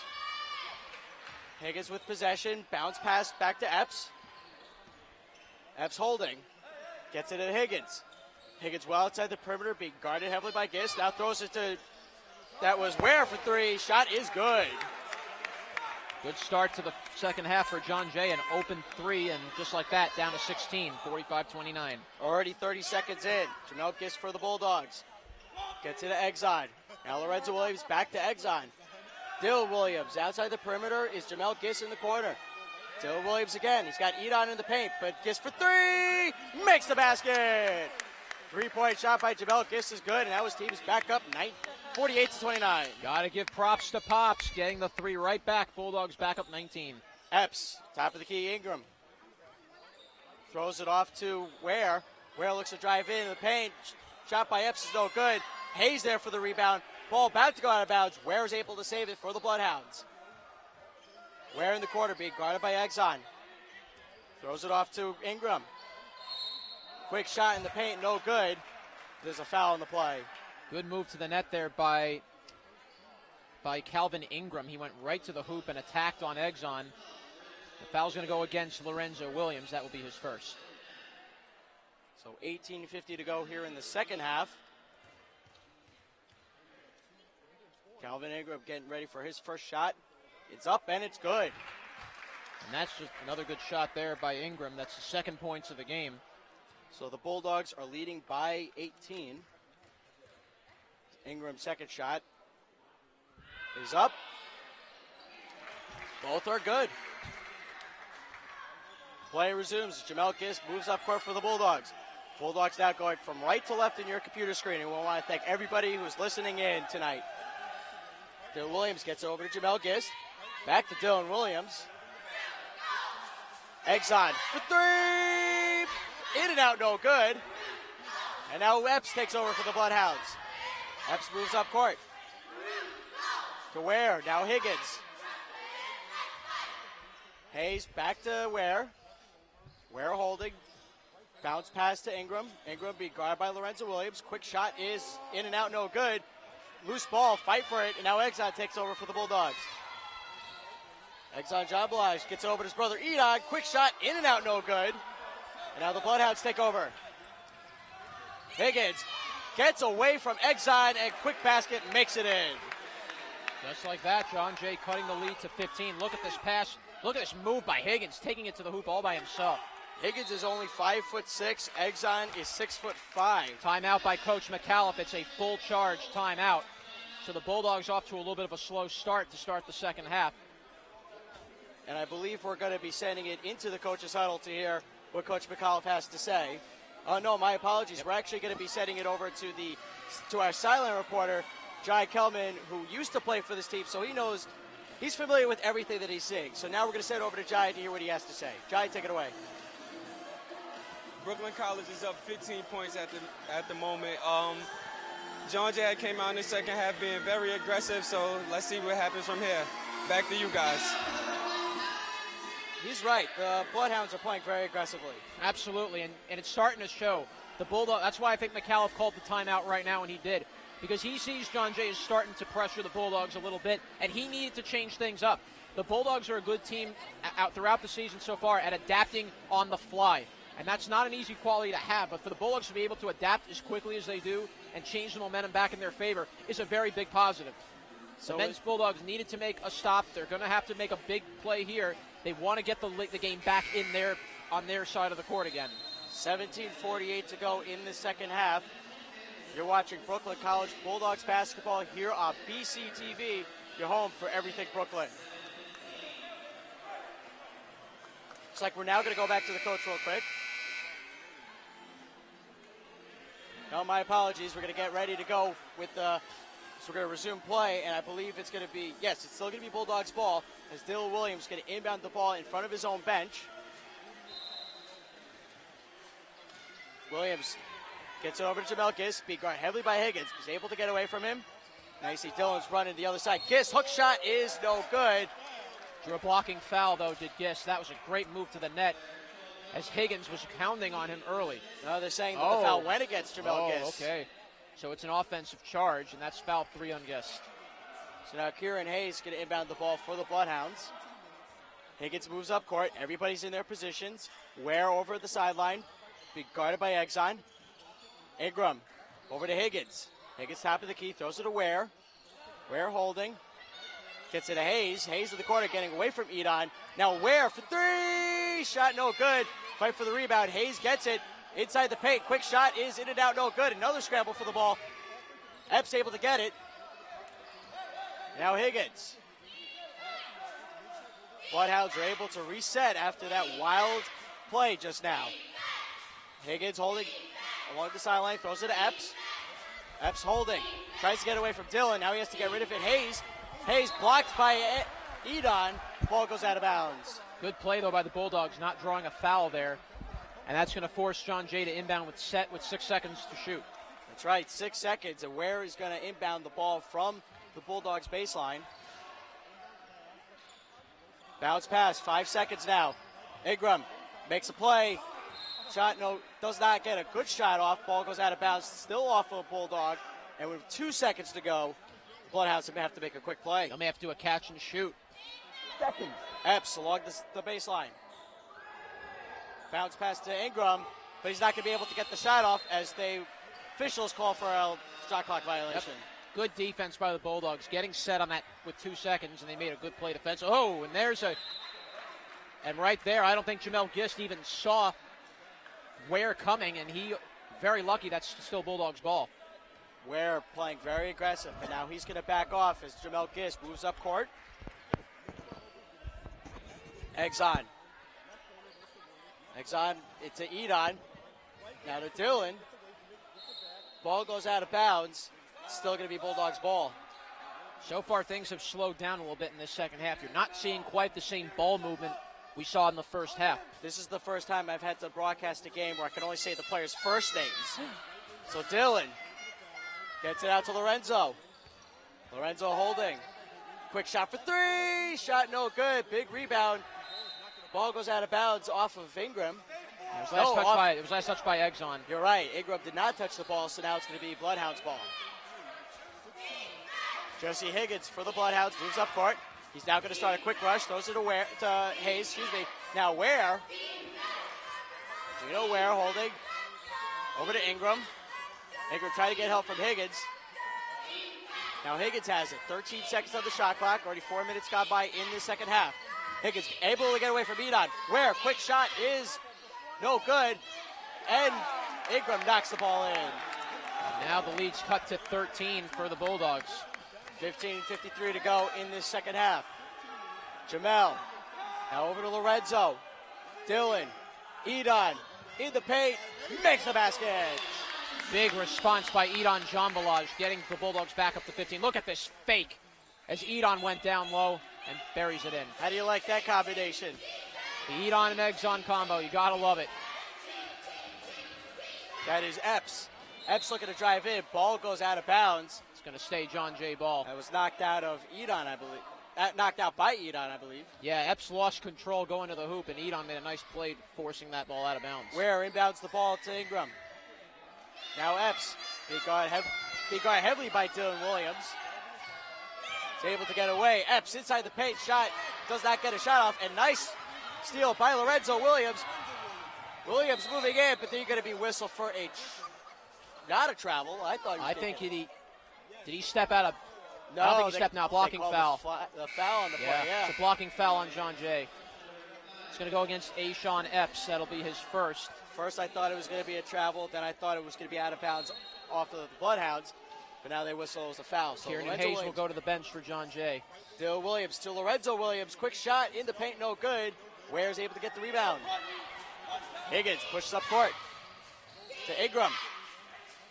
Now in the corner, Epps, Offensive foul called against John Jay, so that's going to be their third. That's foul number 3 on Calvin Ingram. So with 14:57 to go in this second half, Bulldogs are going to try to widen their lead. They're already up by 15. Jamel Gist hands it off to Dylan. Top of the paint, Edon tripped up. They're going to call a foul on the Bloodhounds. Now the Bloodhounds are starting to get into foul trouble. That's another blocking foul. That's foul number 4 against the Bloodhounds already. That's foul number 2 on David Morris. So 14:45 to go. 19 seconds on the shot clock. Exile with the ball. Fires, makes the basket. Kind of off a little bit of a broken play, but Exxon was able to go right to the hoop and finish. 52-35, Bulldogs leading. Ware, top of the key now, Ingram. Hands it off to Higgins. Throws it to number 15, Morris. Morris now in play. Epps, quick shot for 3. His foot was in the perimeter, but he makes the basket. Good shot by Epps, using very good patience. He was able to bury that J. Exile for 3, shot no good. He had a loose ball foul. It's going to be on the Bulldogs. That was a loose ball. That's going to go against Dylan Williams. That's his first. So with 14:11 to go in the second half, each team with 3 fouls. Higgins now moves up court for the Bloodhounds. Higgins holding, throws it off to Ware. Almost lost it to Exxon as he pokes it out. The ball goes out of bounds. Good play, though, by the Bulldogs defensively. They're not allowing John Jay to really get into an easy rhythm. Substitution for John Jay coming back in is Jerome Petty. Going to the bench is Gino Ware. Play is going to resume as David Morris is going to inbound the ball. It's Morris versus Edon Jambalaj. Morris bounce pass to Higgins. Higgins moves around, gets it over to Epps. Epps being guarded heavily by Dylan Williams. Epps looking for help. Gets it to Morris. Morris for 3. Makes the basket. 3-point shot by David Morris is good. And now the Bulldogs see their lead getting reduced by 12. Open shot there from Morris, and he got an easy J. Dylan Williams in the corner. Edon John Blige, top of the paint. Goes that to Jamel Gist for three. Shot no good. Lorenzo Williams gets the rebound. Bounce pass to Edon. Edon under the basket. Fire shot is good.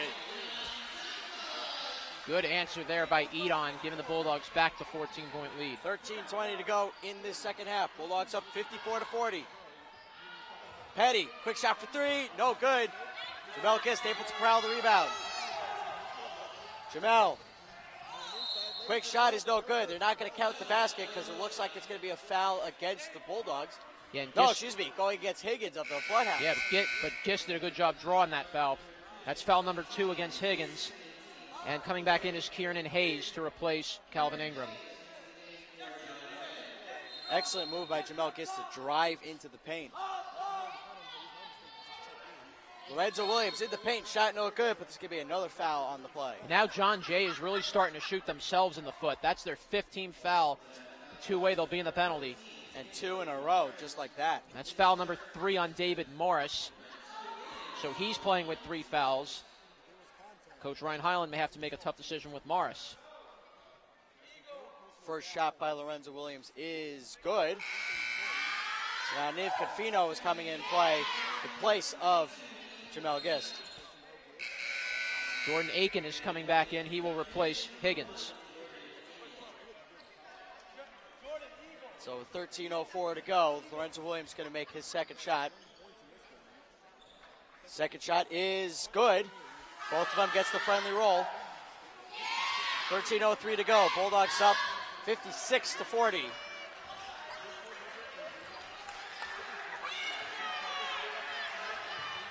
Hayes with the ball, moves it around. Quick shot is good.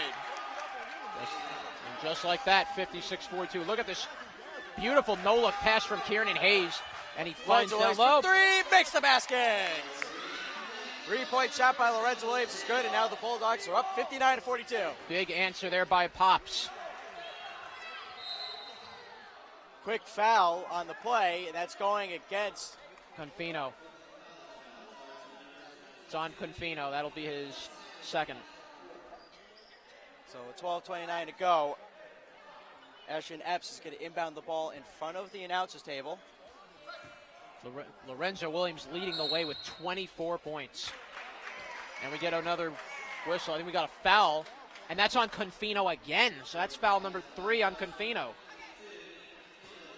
Coach McAuliffe not happy with the call, but nonetheless play will resume. Confino, I don't think Confino even knows what he did. He didn't look like he did really much.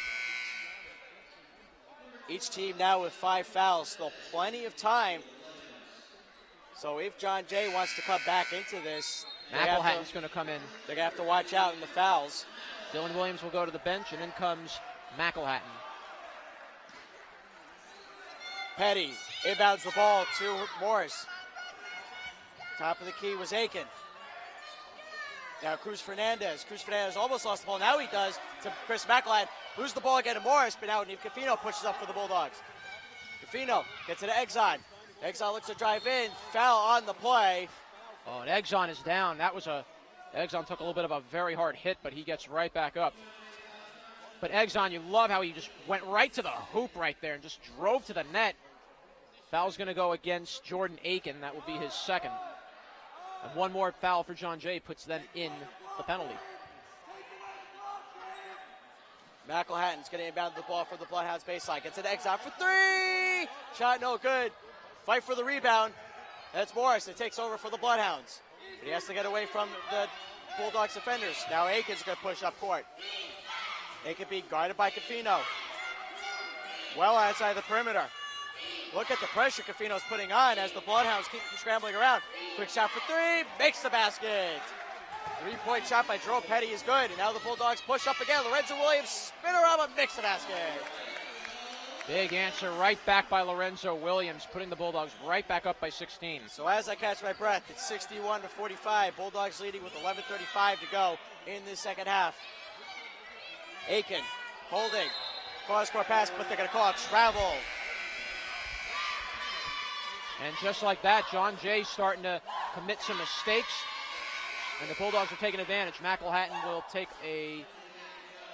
stay in there. Lorenzo Williams will go to the bench. Nick Grasso is now in play.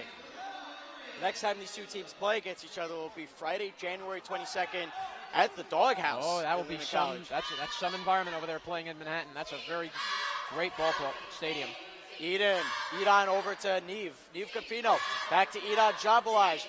Quick shot, hits the side of the backboard. Ball goes out of bounds. It's going to be Bloodhound's ball. Yeah, Edon got his own rebound back, and then he got it knocked out of his hand. Oh, you're right. It's going to be Bulldogs' ball, but Yeah. 13 seconds on the shot clock. McElhatton looking to find somebody to inbound it to. Gets it to Edon, near center court. Now Neve Confino takes over. His team sets up. Neve trying to get away from his defender. He's able to cut from two defenders. Shot makes the basket. That was a beautiful job by Neve. Just look at that move by Confino, just scrambling, making a good fake. That's a huge basket in the game for Confino. First points of the game. Now Higgins tries to get it to Cruz Fernandez. Ball goes out of bounds off of McElhatton. Will remain Bloodhound's ball. Love the way McElhatton is playing on defense. He really has come in and changed this defense right now. Higgins. Now looking to drive in. Lose the ball to Edon. 3-on-2 developing. Edon in the paint. Shot makes the basket. And the foul. Yep, blocking foul. And Edon just went like a freight train into that basket. Bulldogs with a 20-point lead. Edon with 8 points on the night, getting ready for his N1 shot. Foul against Jerome Petty. That's his second. And 8, Jesse Higgins and Cruz Fernandez will go to the bench. So the Bulldogs leading by 20. This is the biggest lead they've had so far in this game as Edon gets ready for his N1 shot. It's up and in and out, no good. Bloodhounds take over. 10:38 to go. Hayes at the top of the paint, but steps back out, hands it off to Epps, and they're going to call a foul on Hayes. It's going to be Bulldogs ball. Ryan Highland's not happy with that call at all. Hayes thought he was grabbed, and it was not a call. That call went against John Jay, and that's going to be foul number 1 against Hayes. So Nicholas Grasso inbounds the ball to Neve Confino. Hands it off to McElhatton, back to Confino. Grasso, top of the key. Jambalaj, that's Exxon Jambalaj. Back to Chris McElhatton. McElhatton moves around, gets over to Confino along the sideline. Confino drives in, tries to hand off to Edon, but loses the ball. And now Epps is going to push up for the Bloodhounds. Epps bounce pass to Petty. Petty holding, moving in. Hands it off to, that was Ingram for 3, shot no good. Ball goes out of bounds, it's going to remain Bloodhounds ball. And we'll stay Bulldogs ball as we have a timeout by John Jay. It's a full charge timeout. So with 9:56 to go, we're going to send it over to our silent reporter. But first, John, real quick, what has been your thoughts so far in this? Just love the half? energy. The Bulldogs just continue to hound them on defense, and that's what you need to do. Stop a John Jay team like this early. Okay, we're now going to send it over to our silent reporter, Jai Kelman, who has this to say. Midway through the second half, the Brooklyn Bulldogs are still up big. They have it clicking on all cylinders. They're playing great defense, and they're running and finishing in transition and hitting open shots. The John Jay, they're playing with a lot of energy, but they're not being able to score the ball. And no matter what, like Uncle Drew says, this game has always been and always will be about getting buckets. John Jay has to score the ball unless they're in trouble. Back to you guys. Excellent analysis by Jai Kelman. Used to play for this team last year, so he knows exactly what he's observing for both these teams. Oh, he was a phenomenal athlete, Jai Kelman. Jai was one of the best players you could see on this Bulldogs team, and he always carried the team on his sleeve. That's the type of player he was. But he's also right. The Bulldogs are playing an all-around team Absolutely. effort. You got it. That's the biggest difference I've seen in the Bulldogs this year. It's no longer just Exxon having to take all the shots. You're seeing him distribute the ball. You're seeing Lorenzo Williams get a chance. Edon's getting the ball. You're seeing Grasso even getting a shot. McElhatton getting shots. It's good ball distribution, and that has been such a key element for the men's Bulldogs so far this season. Hoping it continues. And John Jay, like he said, John Jay needs to make buckets or else they're going to be in trouble. Gino Ware back in play. He's going to inbound the ball to Calvin Ingram of the Bloodhounds. And play resumes. Already past the halfway mark of the second half. Petty tries to get to the paint. He does. Shot no good. You see Exxon appears to be in some discomfort as play resumes. Neve Confino driving into the paint. Gets it over to Edon. Edon outside the paint, goes out of bounds. It's going to remain Bulldogs ball. Yeah, and you were just talking about how Exxon looked like he was coming up a little slow. He is walking a little gingerly on that right leg. You see the right leg taped up. So now play resumes with 18 seconds to go on the shot clock. Exxon's holding. He's got Calvin Ingram in front of him. Exxon trying to deke him out. With Chris McElhatton in the paint. Off the hands of Grasso, and now where's Epps student. Epps is going to push up for the Bloodhounds. Shot no good, but there was going to be a foul on the play. Good adjustment by the Bulldogs back defensively. You saw two guys get on Epps, didn't let him finish. That was, of course, who were those two guys? E&E, Edon and Exxon. Two of them think alike, but unfortunately the foul went against Exxon. That's going to be only his first, so Exxon's done a very good job throughout this game, really not drawing too many, making good defensive plays. But if that foul went against Edon, it would have been his third, and Coach McCall probably would have taken him out immediately. So the shot by Epps is good. So with 9:19 to go in this second half, the Bulldogs are leading 65-46. Second shot is in and out, no good. Now the Bulldogs are going to look to widen their lead.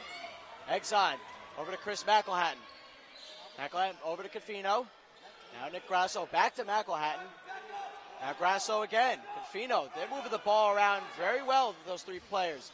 Now Exxon almost went for the three-point shot. Now it goes out of Grasso. McElhatton for three! In and out, no good. Steve Confino up to get that rebound, and now the Bulldogs have a fresh shot clock. He has such amazing speed, Confino. And Edon with the shot, no good, but there will be a foul in the play. Just love the unselfish play. Look at this pass. This is not stuff we saw the Bulldogs doing last year, setting up open plays like this. And Edon will go to the hoop for two. But how about the ball moving around between McElhatton, Grasso, and Confino? It's just been amazing. Confino has blinding speed and just can attack the paint, just can dissect defenses. Edon's first shot is good. That will put Edon in double. That'll put Edon at 9 points, so one more from getting into double digits. This is Edon's final semester, so you can tell he's going to go all out and playing. Last night he was coming off a double-double while Exxon had a triple-double. Second shot by Edon is good. And Hot Jim's coming in. Here we go. The third brother. He subs in for Edon. So we're still going to have two Jabalaj brothers on the court. So now it's going to be Exxon and PJ. Pajim. That's his name. Pajim, yep. Pajim Jambalaj. Pajim now in play, wearing number 34. They're all from Brooklyn, New York, went to FDR High School. But we all know they're from Europe. Yeah. Hey, Pajim with the steal. How do you like that? Oh. But they call it out of bounds. Oh. But look at this. Look at Pajim coming off the bench. And look at that on Kieran Hayes. I'll tell you, all three of the Jambalaj brothers bring such a unique element to this team.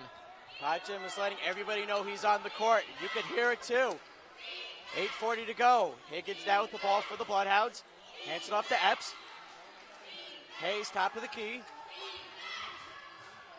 Hayes tries to drive in. Shot no good. They're going to call travel. And right now, John Jay just looks very frustrated. They cannot go to the paint. The Bulldogs are shutting down every lane John Jay tries to throw in at them. Now Exxon's going to sit, and Lorenzo Williams back in play for the Bulldogs. Niv Confino moves up court, trying to get away from Higgins. Hands it off to Grasso. Grasso, quick shot, but is blocked by Epps, and now the Bloodhounds take over. Epps pushes up court. Now over to Petty for three. Shot no good. Hayes with the rebound. Quick shot. His is no good. He gets his own rebound. 3 times the charm. No good. Can we go for 4? No. It's going to be Bulldogs, but they're going to call a foul on the play. It looks like Grasso got a little tripped up. And a technical foul has been called on Ryan Highland.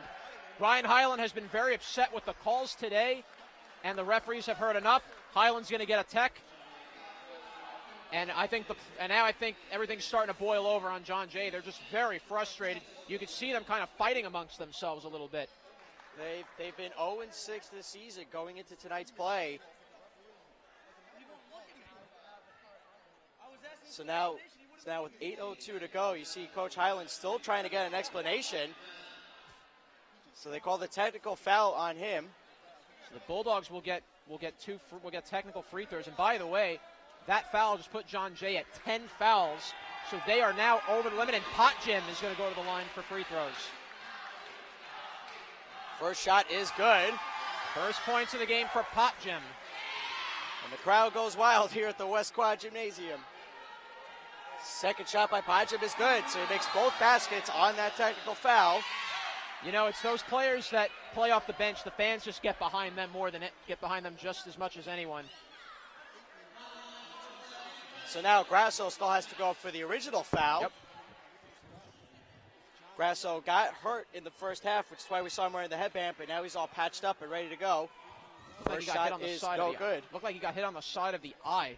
He still has that little bandage on the side. Grasso is the 6'1" guard senior from Brooklyn, New York, went to St. Edmunds Prep High School, and his sister, Jacqueline Grasso, was on the championship team for the Lady Bulldogs last year. Just a tremendous player with the whole Grasso family. It's just tremendous athletes in this game. Play resumes with 7:55 to go, 69-46, Bulldogs leading. Hayes to Higgins.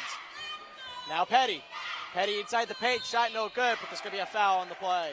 It's going to go against, I believe, the Bulldogs there. That will be their 7th foul. That puts them in the penalty. It's going to go against Lorenzo Williams. Lorenzo Williams with 26 points on the night, leading everybody on the court. Exxon right behind him with 18 points. So you got to love the work that him and Exxon have done together. First shot up is good by Petty. Substitution, Morris is now going to come back into play in place of Hayes.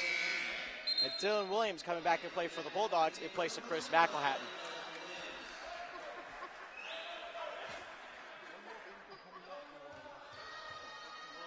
So now Petty's getting ready for his second shot, and it's up and it's good. So 7:43 to go, 69-48, Bulldogs leading. There's a collision on the court with Confino and... That was Petty who went into Confino. The foul's going to get called on Confino. On Petty. Yep, Petty's going to get hit for his 3rd. So now Confino is going to line up for his 2 shots. Oh, 4th foul make that. So that's foul number 4 on Petty. So one more, he is out of the game. But it does not look like Coach Highland is going to go to his bench, so Petty will stay in there. First shot is no good. 7:40 to go. You're watching Brooklyn College Bulldogs basketball here on BCTV. Your home for everything Brooklyn. I want to thank everybody who's listening in tonight. Zach Bundick alongside Jonathan Pariente and Jai Kelman, our sideline reporter. So the second shot is good. The play resumes with Higgins moving up court for the Bloodhounds. Epps back to Higgins. Now back to Epps.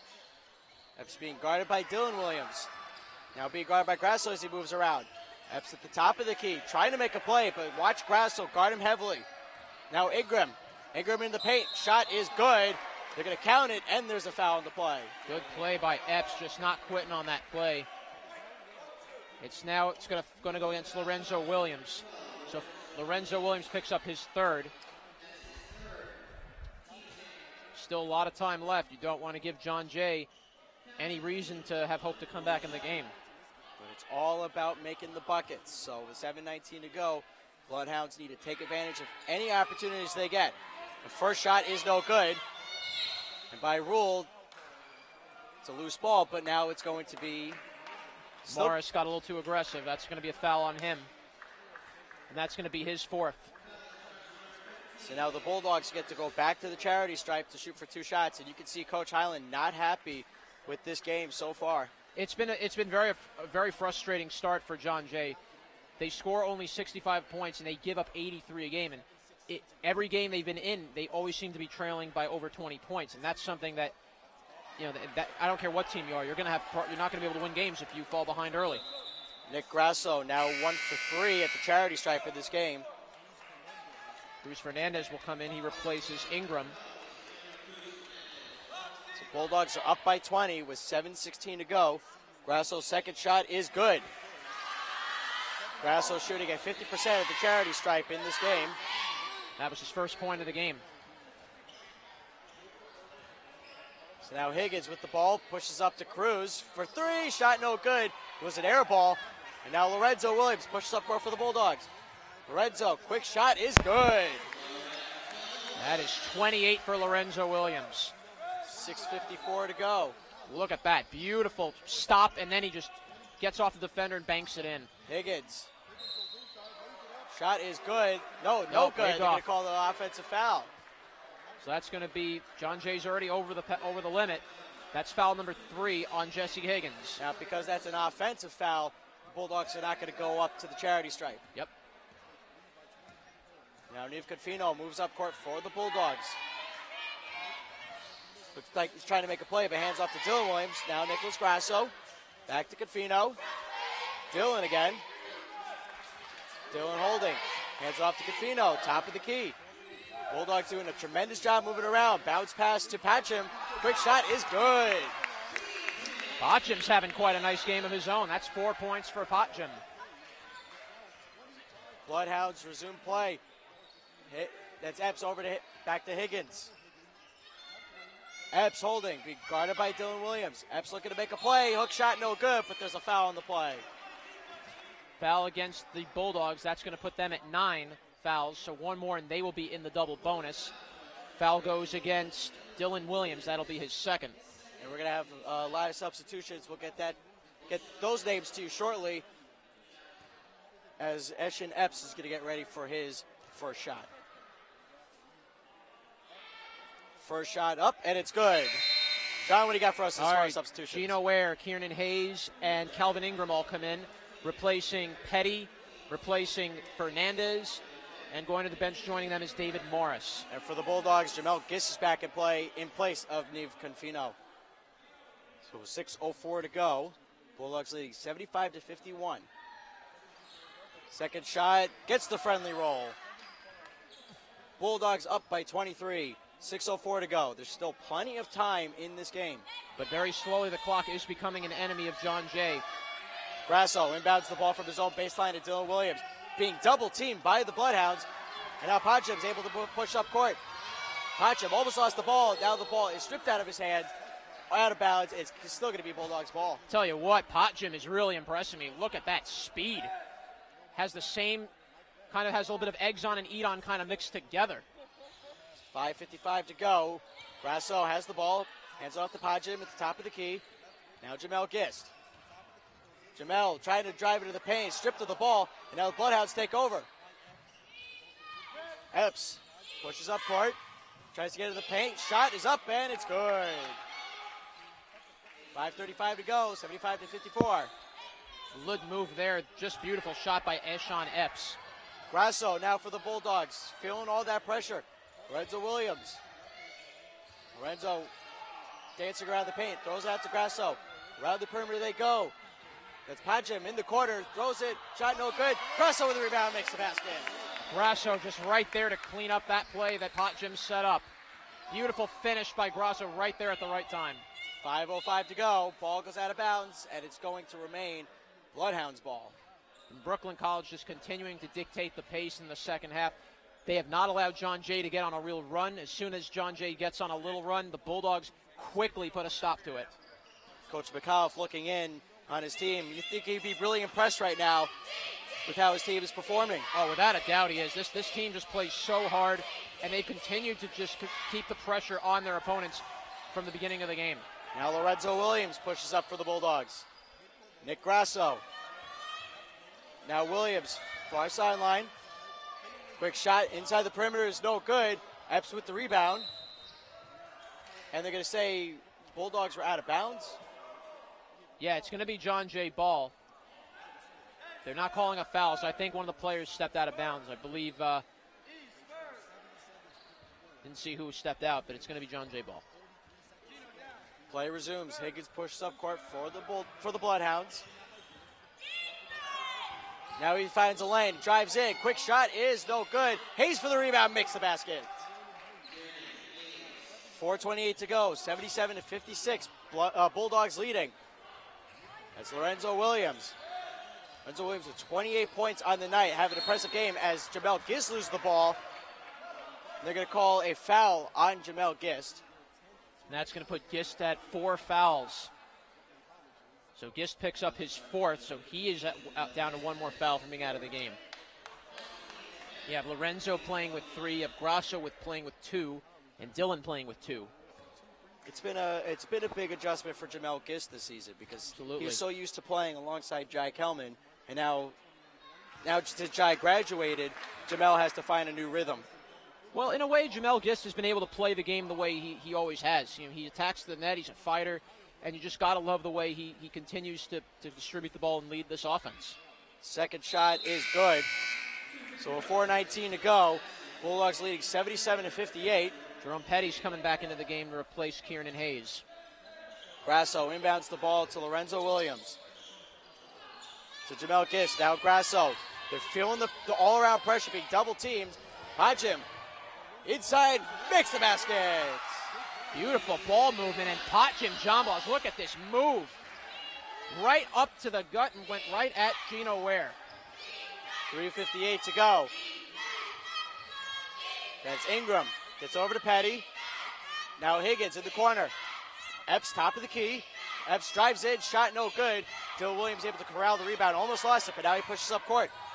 Williams throws it over to Jamel Gist. Inside the paint, makes the basket. That's the move you give Jamel Gist when he's open. Beautiful no-look pass from Dylan Williams, setting up that beautiful play by Jamel Gist. Timeout by John Jay. And it looks like it's going to be a full timeout with 3:31 to go in this second half for the Bulldogs with a tremendous 81-58 lead in what has been a complete game for this Bulldogs. You just love the pressure. The Bulldogs have not slowed down. They haven't shown any mercy. That's how the Bulldogs play. We're now going to send it over to our silent reporter, Jai Kelman, who has this to say. Jai, take it away. As you can see, Brooklyn College is up big. They've pretty much been up big the whole game. They've been very dominant. But it all started with the play of Lorenzo Williams. He's currently the game-high leading scorer with 28 points. He's doing it from inside and outside. They don't have nothing for him. He's looking like a man amongst boys out here. John Jay is working pretty hard, but they just don't have an answer for the deep team of Brooklyn College. Now back to you guys. Thank you for that, Jai. You're right. Lorenzo Williams has been playing all over. Outstanding performance. We're used to seeing Exxon as a start, but Lorenzo is certainly taken over that for this game. Oh, what a good weapon he's been for the Bulldogs since he came onto this team last season. Lorenzo Williams is like another leader on that court, the 6'4" senior out of South Shore High School, another very dominant athletic school for Lorenzo Williams to be coming from, and he has really just brought another element to this offense. And when you have him playing well and you throw the ball to Exxon, and then it just makes everybody else around him better. Fans, the next game that these men's Bulldogs are playing will be Monday, December 7th, right here at the West Quad Gymnasium against the Medgar Evers Cougars. It's the Battle of Bedford Avenue. Game time will be at 7:15.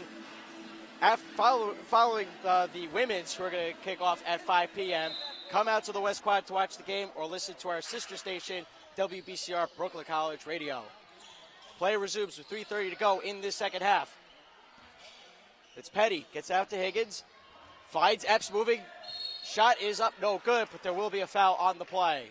Both teams are now over the limit, so there'll be 2 free throws from here on out. Foul's going to go against Dylan Williams. That's his third.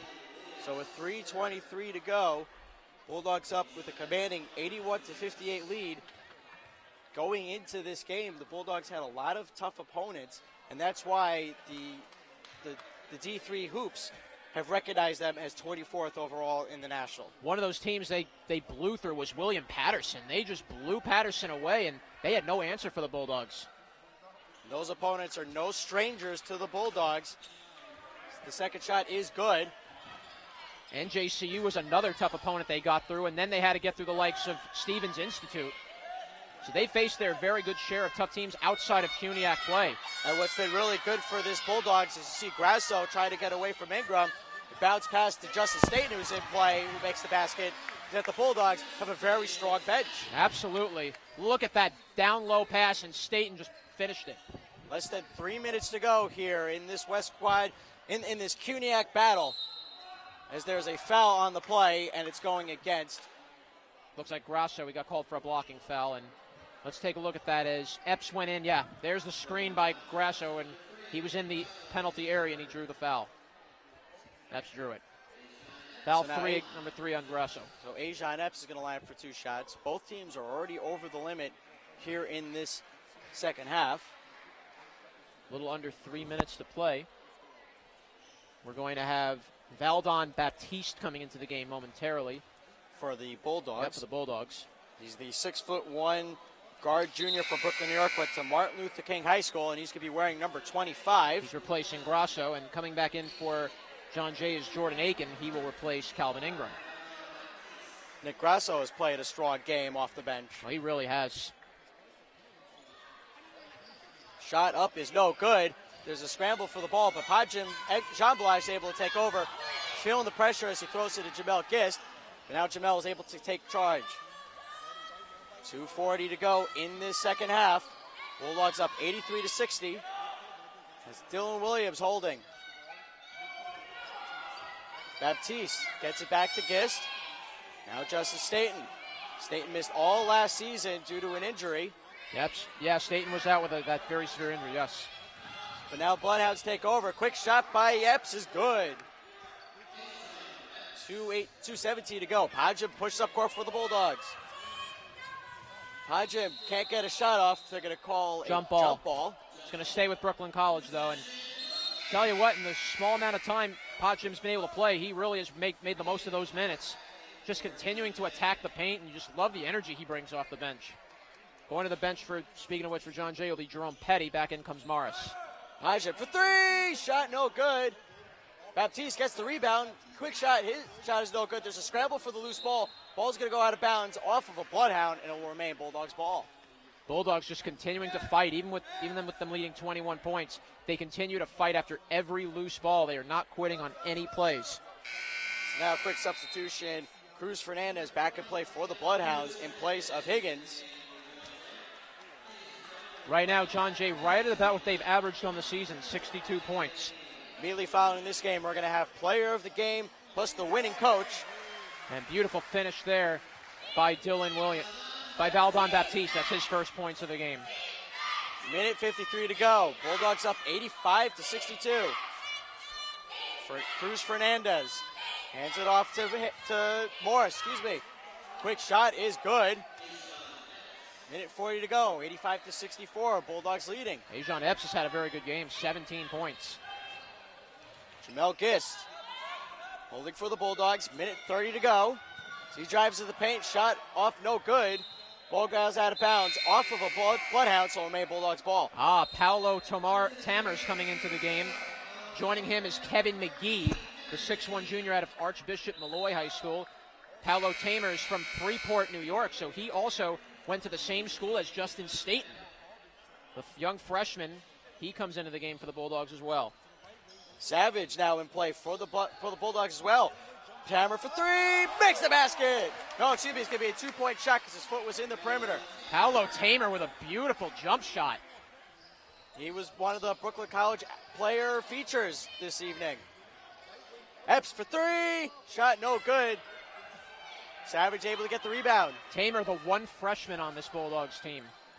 Tamer now has the ball and moves up court. Less than a minute to go in this game. Hands it off to number 14, McGee. Back to Tamer. McGee again. McAuliffe using his reserve players now to get some action. Staten.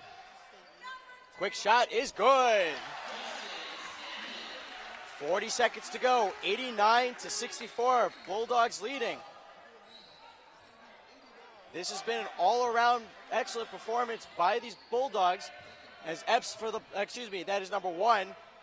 Aiken for the Bloodhounds goes up for a shot. McGee pushing up. Staten, quick shot, makes the basket.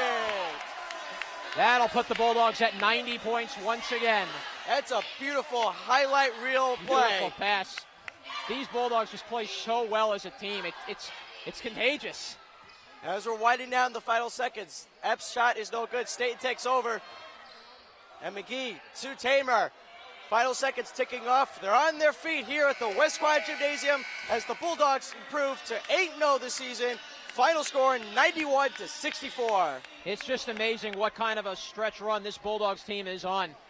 They're just running through everyone throughout the whole NCAA. Coming up for the post-game report, we're going to have player of the game, coach interview, highlights, and then closing arguments, so to speak. Well, what a finish this was for the men's Bulldogs. You just love how they play. You love how they play with fire and passion and intensity, and it just continued. We will be right back, so stay here on BCTV, your home for everything Brooklyn. Be right back.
Back here at the West Quad Center, I'm here with Lorenzo Williams, 28-point performance. Talk to me about today's victory. You guys are now 8-0, 8th straight win of the season. It was a great win. We just worked hard like usual, and we can't take no team for granted. We got to come out here and run our system and play hard. You guys have been averaging 90 points per game. You guys are ranked 24th in NCAA. Talk to me about how important of a run this has been on, and how does it feel to be within the top 25 in all of the NCAA? It feels great. It feels great. We pushing for a higher ranking. We just gonna go hard every game. Just keep working, get better. It seems like as every game goes on, you guys continue to get better and better. You guys have just continued to keep the pressure on. As a team defensively, you guys have improved as well, giving up 70 points per game. Yeah, that's been our focus all year since the preseason. Our coach just telling us to work hard on defense, and the offense going to come because we offensively talented, so it's going to happen. We just got to play defense. Your next game will be on December 7th against borough rival, Bedford Avenue rival, Medgar Evers College. Talk to me about how you guys are going to look forward to that game in just 3 days from now. We're going to prepare just like every other team. We're going to prepare hard, scout, and come out with fire and just work hard. That's what we're going to do. All right, Lorenzo Williams of the Men's Bulldogs, 28 points. Thank you so much. Thank you. We'll be right back in just a moment. We will have Coach McAuliffe joining us here. Stay tuned.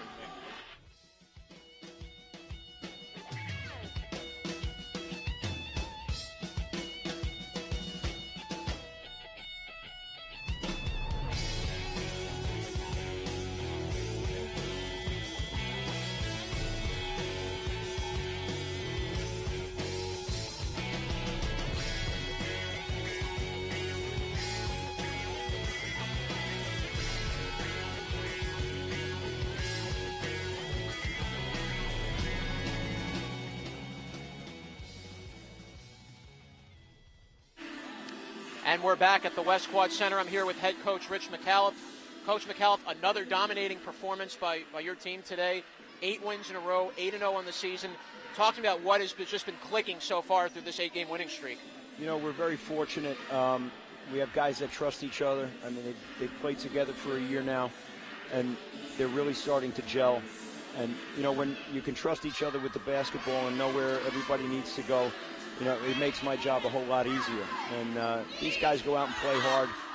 And, you know, with the talent we have, we're very fortunate, you know, to be in the position we are right now. Now, earlier going into this game, you lost Enis Nikovic, your big 6'9" center, to an ACL injury. Talk to me about how you guys have managed to keep things going despite him going down. You still seem to find new players and just find new pieces to fit in, and you continue to win. Thank you. You know, losing Enis is a tough thing. You know, we were hoping that maybe he can be ready for the second half. We're still uncertain about that. We just, you know, he's going to see his orthopedic surgeon on Tuesday to see the extent of his injuries. You know, he's a big loss for us if that is the case going into the second half. But guys are there to step up. They know it's their time, and you know, having 9-10 seniors on a ball club, again, makes that easy because they understand what they want to leave their legacy as when they leave Brooklyn College. I think one of the brightest things I've seen from this men's team is everybody's ready to step up to the plate, no matter if they're coming off the bench, only playing a couple minutes. Everybody gives it their all out here. Talk to me about how that message has spread throughout your team, that everybody just seems to pitch in and provide much-needed help for anybody else on the team. You know, again, I mean, they understand their roles. They understand what we're trying to do, and guys are ready to step up when they're called on. And that's the key. And as we can continue to roll, we'll keep building confidence, we keep building trust in each other. That's so important, you know, going forward. And, you know, that's going to pay dividends later. And, you know, we talk about where we are, and I said, where are we going to be in February is kind of the key. And we just keep working hard every day in practice. The enthusiasm now is infectious. And, you know, we just want to keep on rolling. And guys step up to the plate. Look, Lorenzo tonight was terrific. You know, Exxon was terrific. You know, somebody's down, they pick him up. And the guys come in the game and they just gel. So that's really great. You know, I'm really fortunate for that. Your next game will be the Battle of Bedford Avenue against Medgar Evers College. Talking about how you guys are going to look forward to that game, try to improve to 9-0 in the season. Well, we're going to prepare. You know, we're going to prepare. They got a great player in Matthew Lee. I mean, he's averaging 30 points a game. You know, he's a Division I transfer, then Division II transfer. I mean, guy's a hell of a player, and he can fill it up. So you always worry about somebody like that. But I'm confident in what we're doing. You know, the guys are confident in what they're doing. And, you know, this whole thing is you trust each other, and you understand what you have to do. And those seniors, I mean, that's priceless. So we just got to continue to roll and stay focused and stay hungry and humble. Coach Rich McAuliffe, thank you so much for your time. Congratulations on an impressive victory. The men's Bulldogs improved to 8-0, going for their 9th win on December 7th. We'll be back with some closing statements, wrap things up right after this.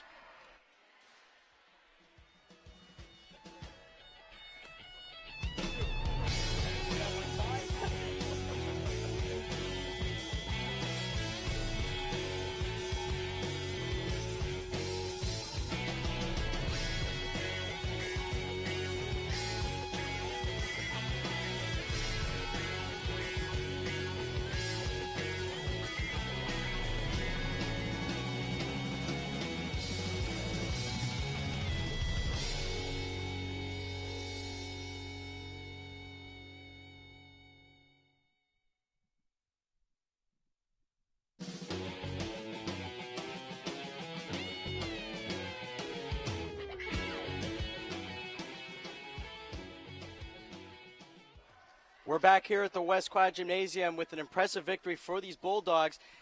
Tell us what you saw that you liked throughout this entire game. I just love the ball movement. The Bulldogs continue to attack the paint. They just distribute the ball around really better than any team I've seen throughout the NCAA. I have never recalled a time that I saw a Bulldogs team playing this focused and this much in sync with each other in the 4 years we've covered Brooklyn College Bulldogs basketball. This has been one of the best teams I've seen in years. Well, let's go to the highlight reel because we have a lot of fantastic replays in this game. Yeah, let's take a look at this. First, this was the block. And look at Staten. This was an early statement. Look at that block by Exxon Jambalaj. That really set the tone early for the Bulldogs. And then look at this beautiful, easy open three by Jamel Gist.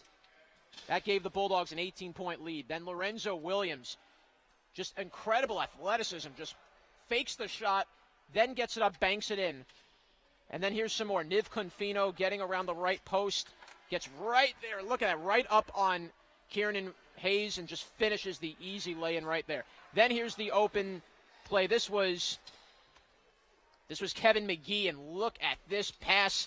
Beautiful down low, and then right down there to set up Justin Staten for the exclamation point on the easy layup. And the Bulldogs went on to win this game 91-64. And just the ball movement altogether that you've seen, it's just infectious, as Coach McAuliffe described it just moments ago. It has definitely been an impressive one. You see John Jay getting a lot of three-point shots. They took a lot of threes in this game, and they made a quality of them. But the Bulldogs, when they had to make some big stops and they had to make a few plays to stop the momentum of John Jay, they did that and really just put the game out of reach. Well, that's going to do it here at the West Quad Gymnasium. Both the men's and the women's team winning clean sweep against the John Jay Bloodhounds. For Jonathan Pariente, Jai Kelman, our entire BC TV crew, I'm Zach Bundick saying so long, folks.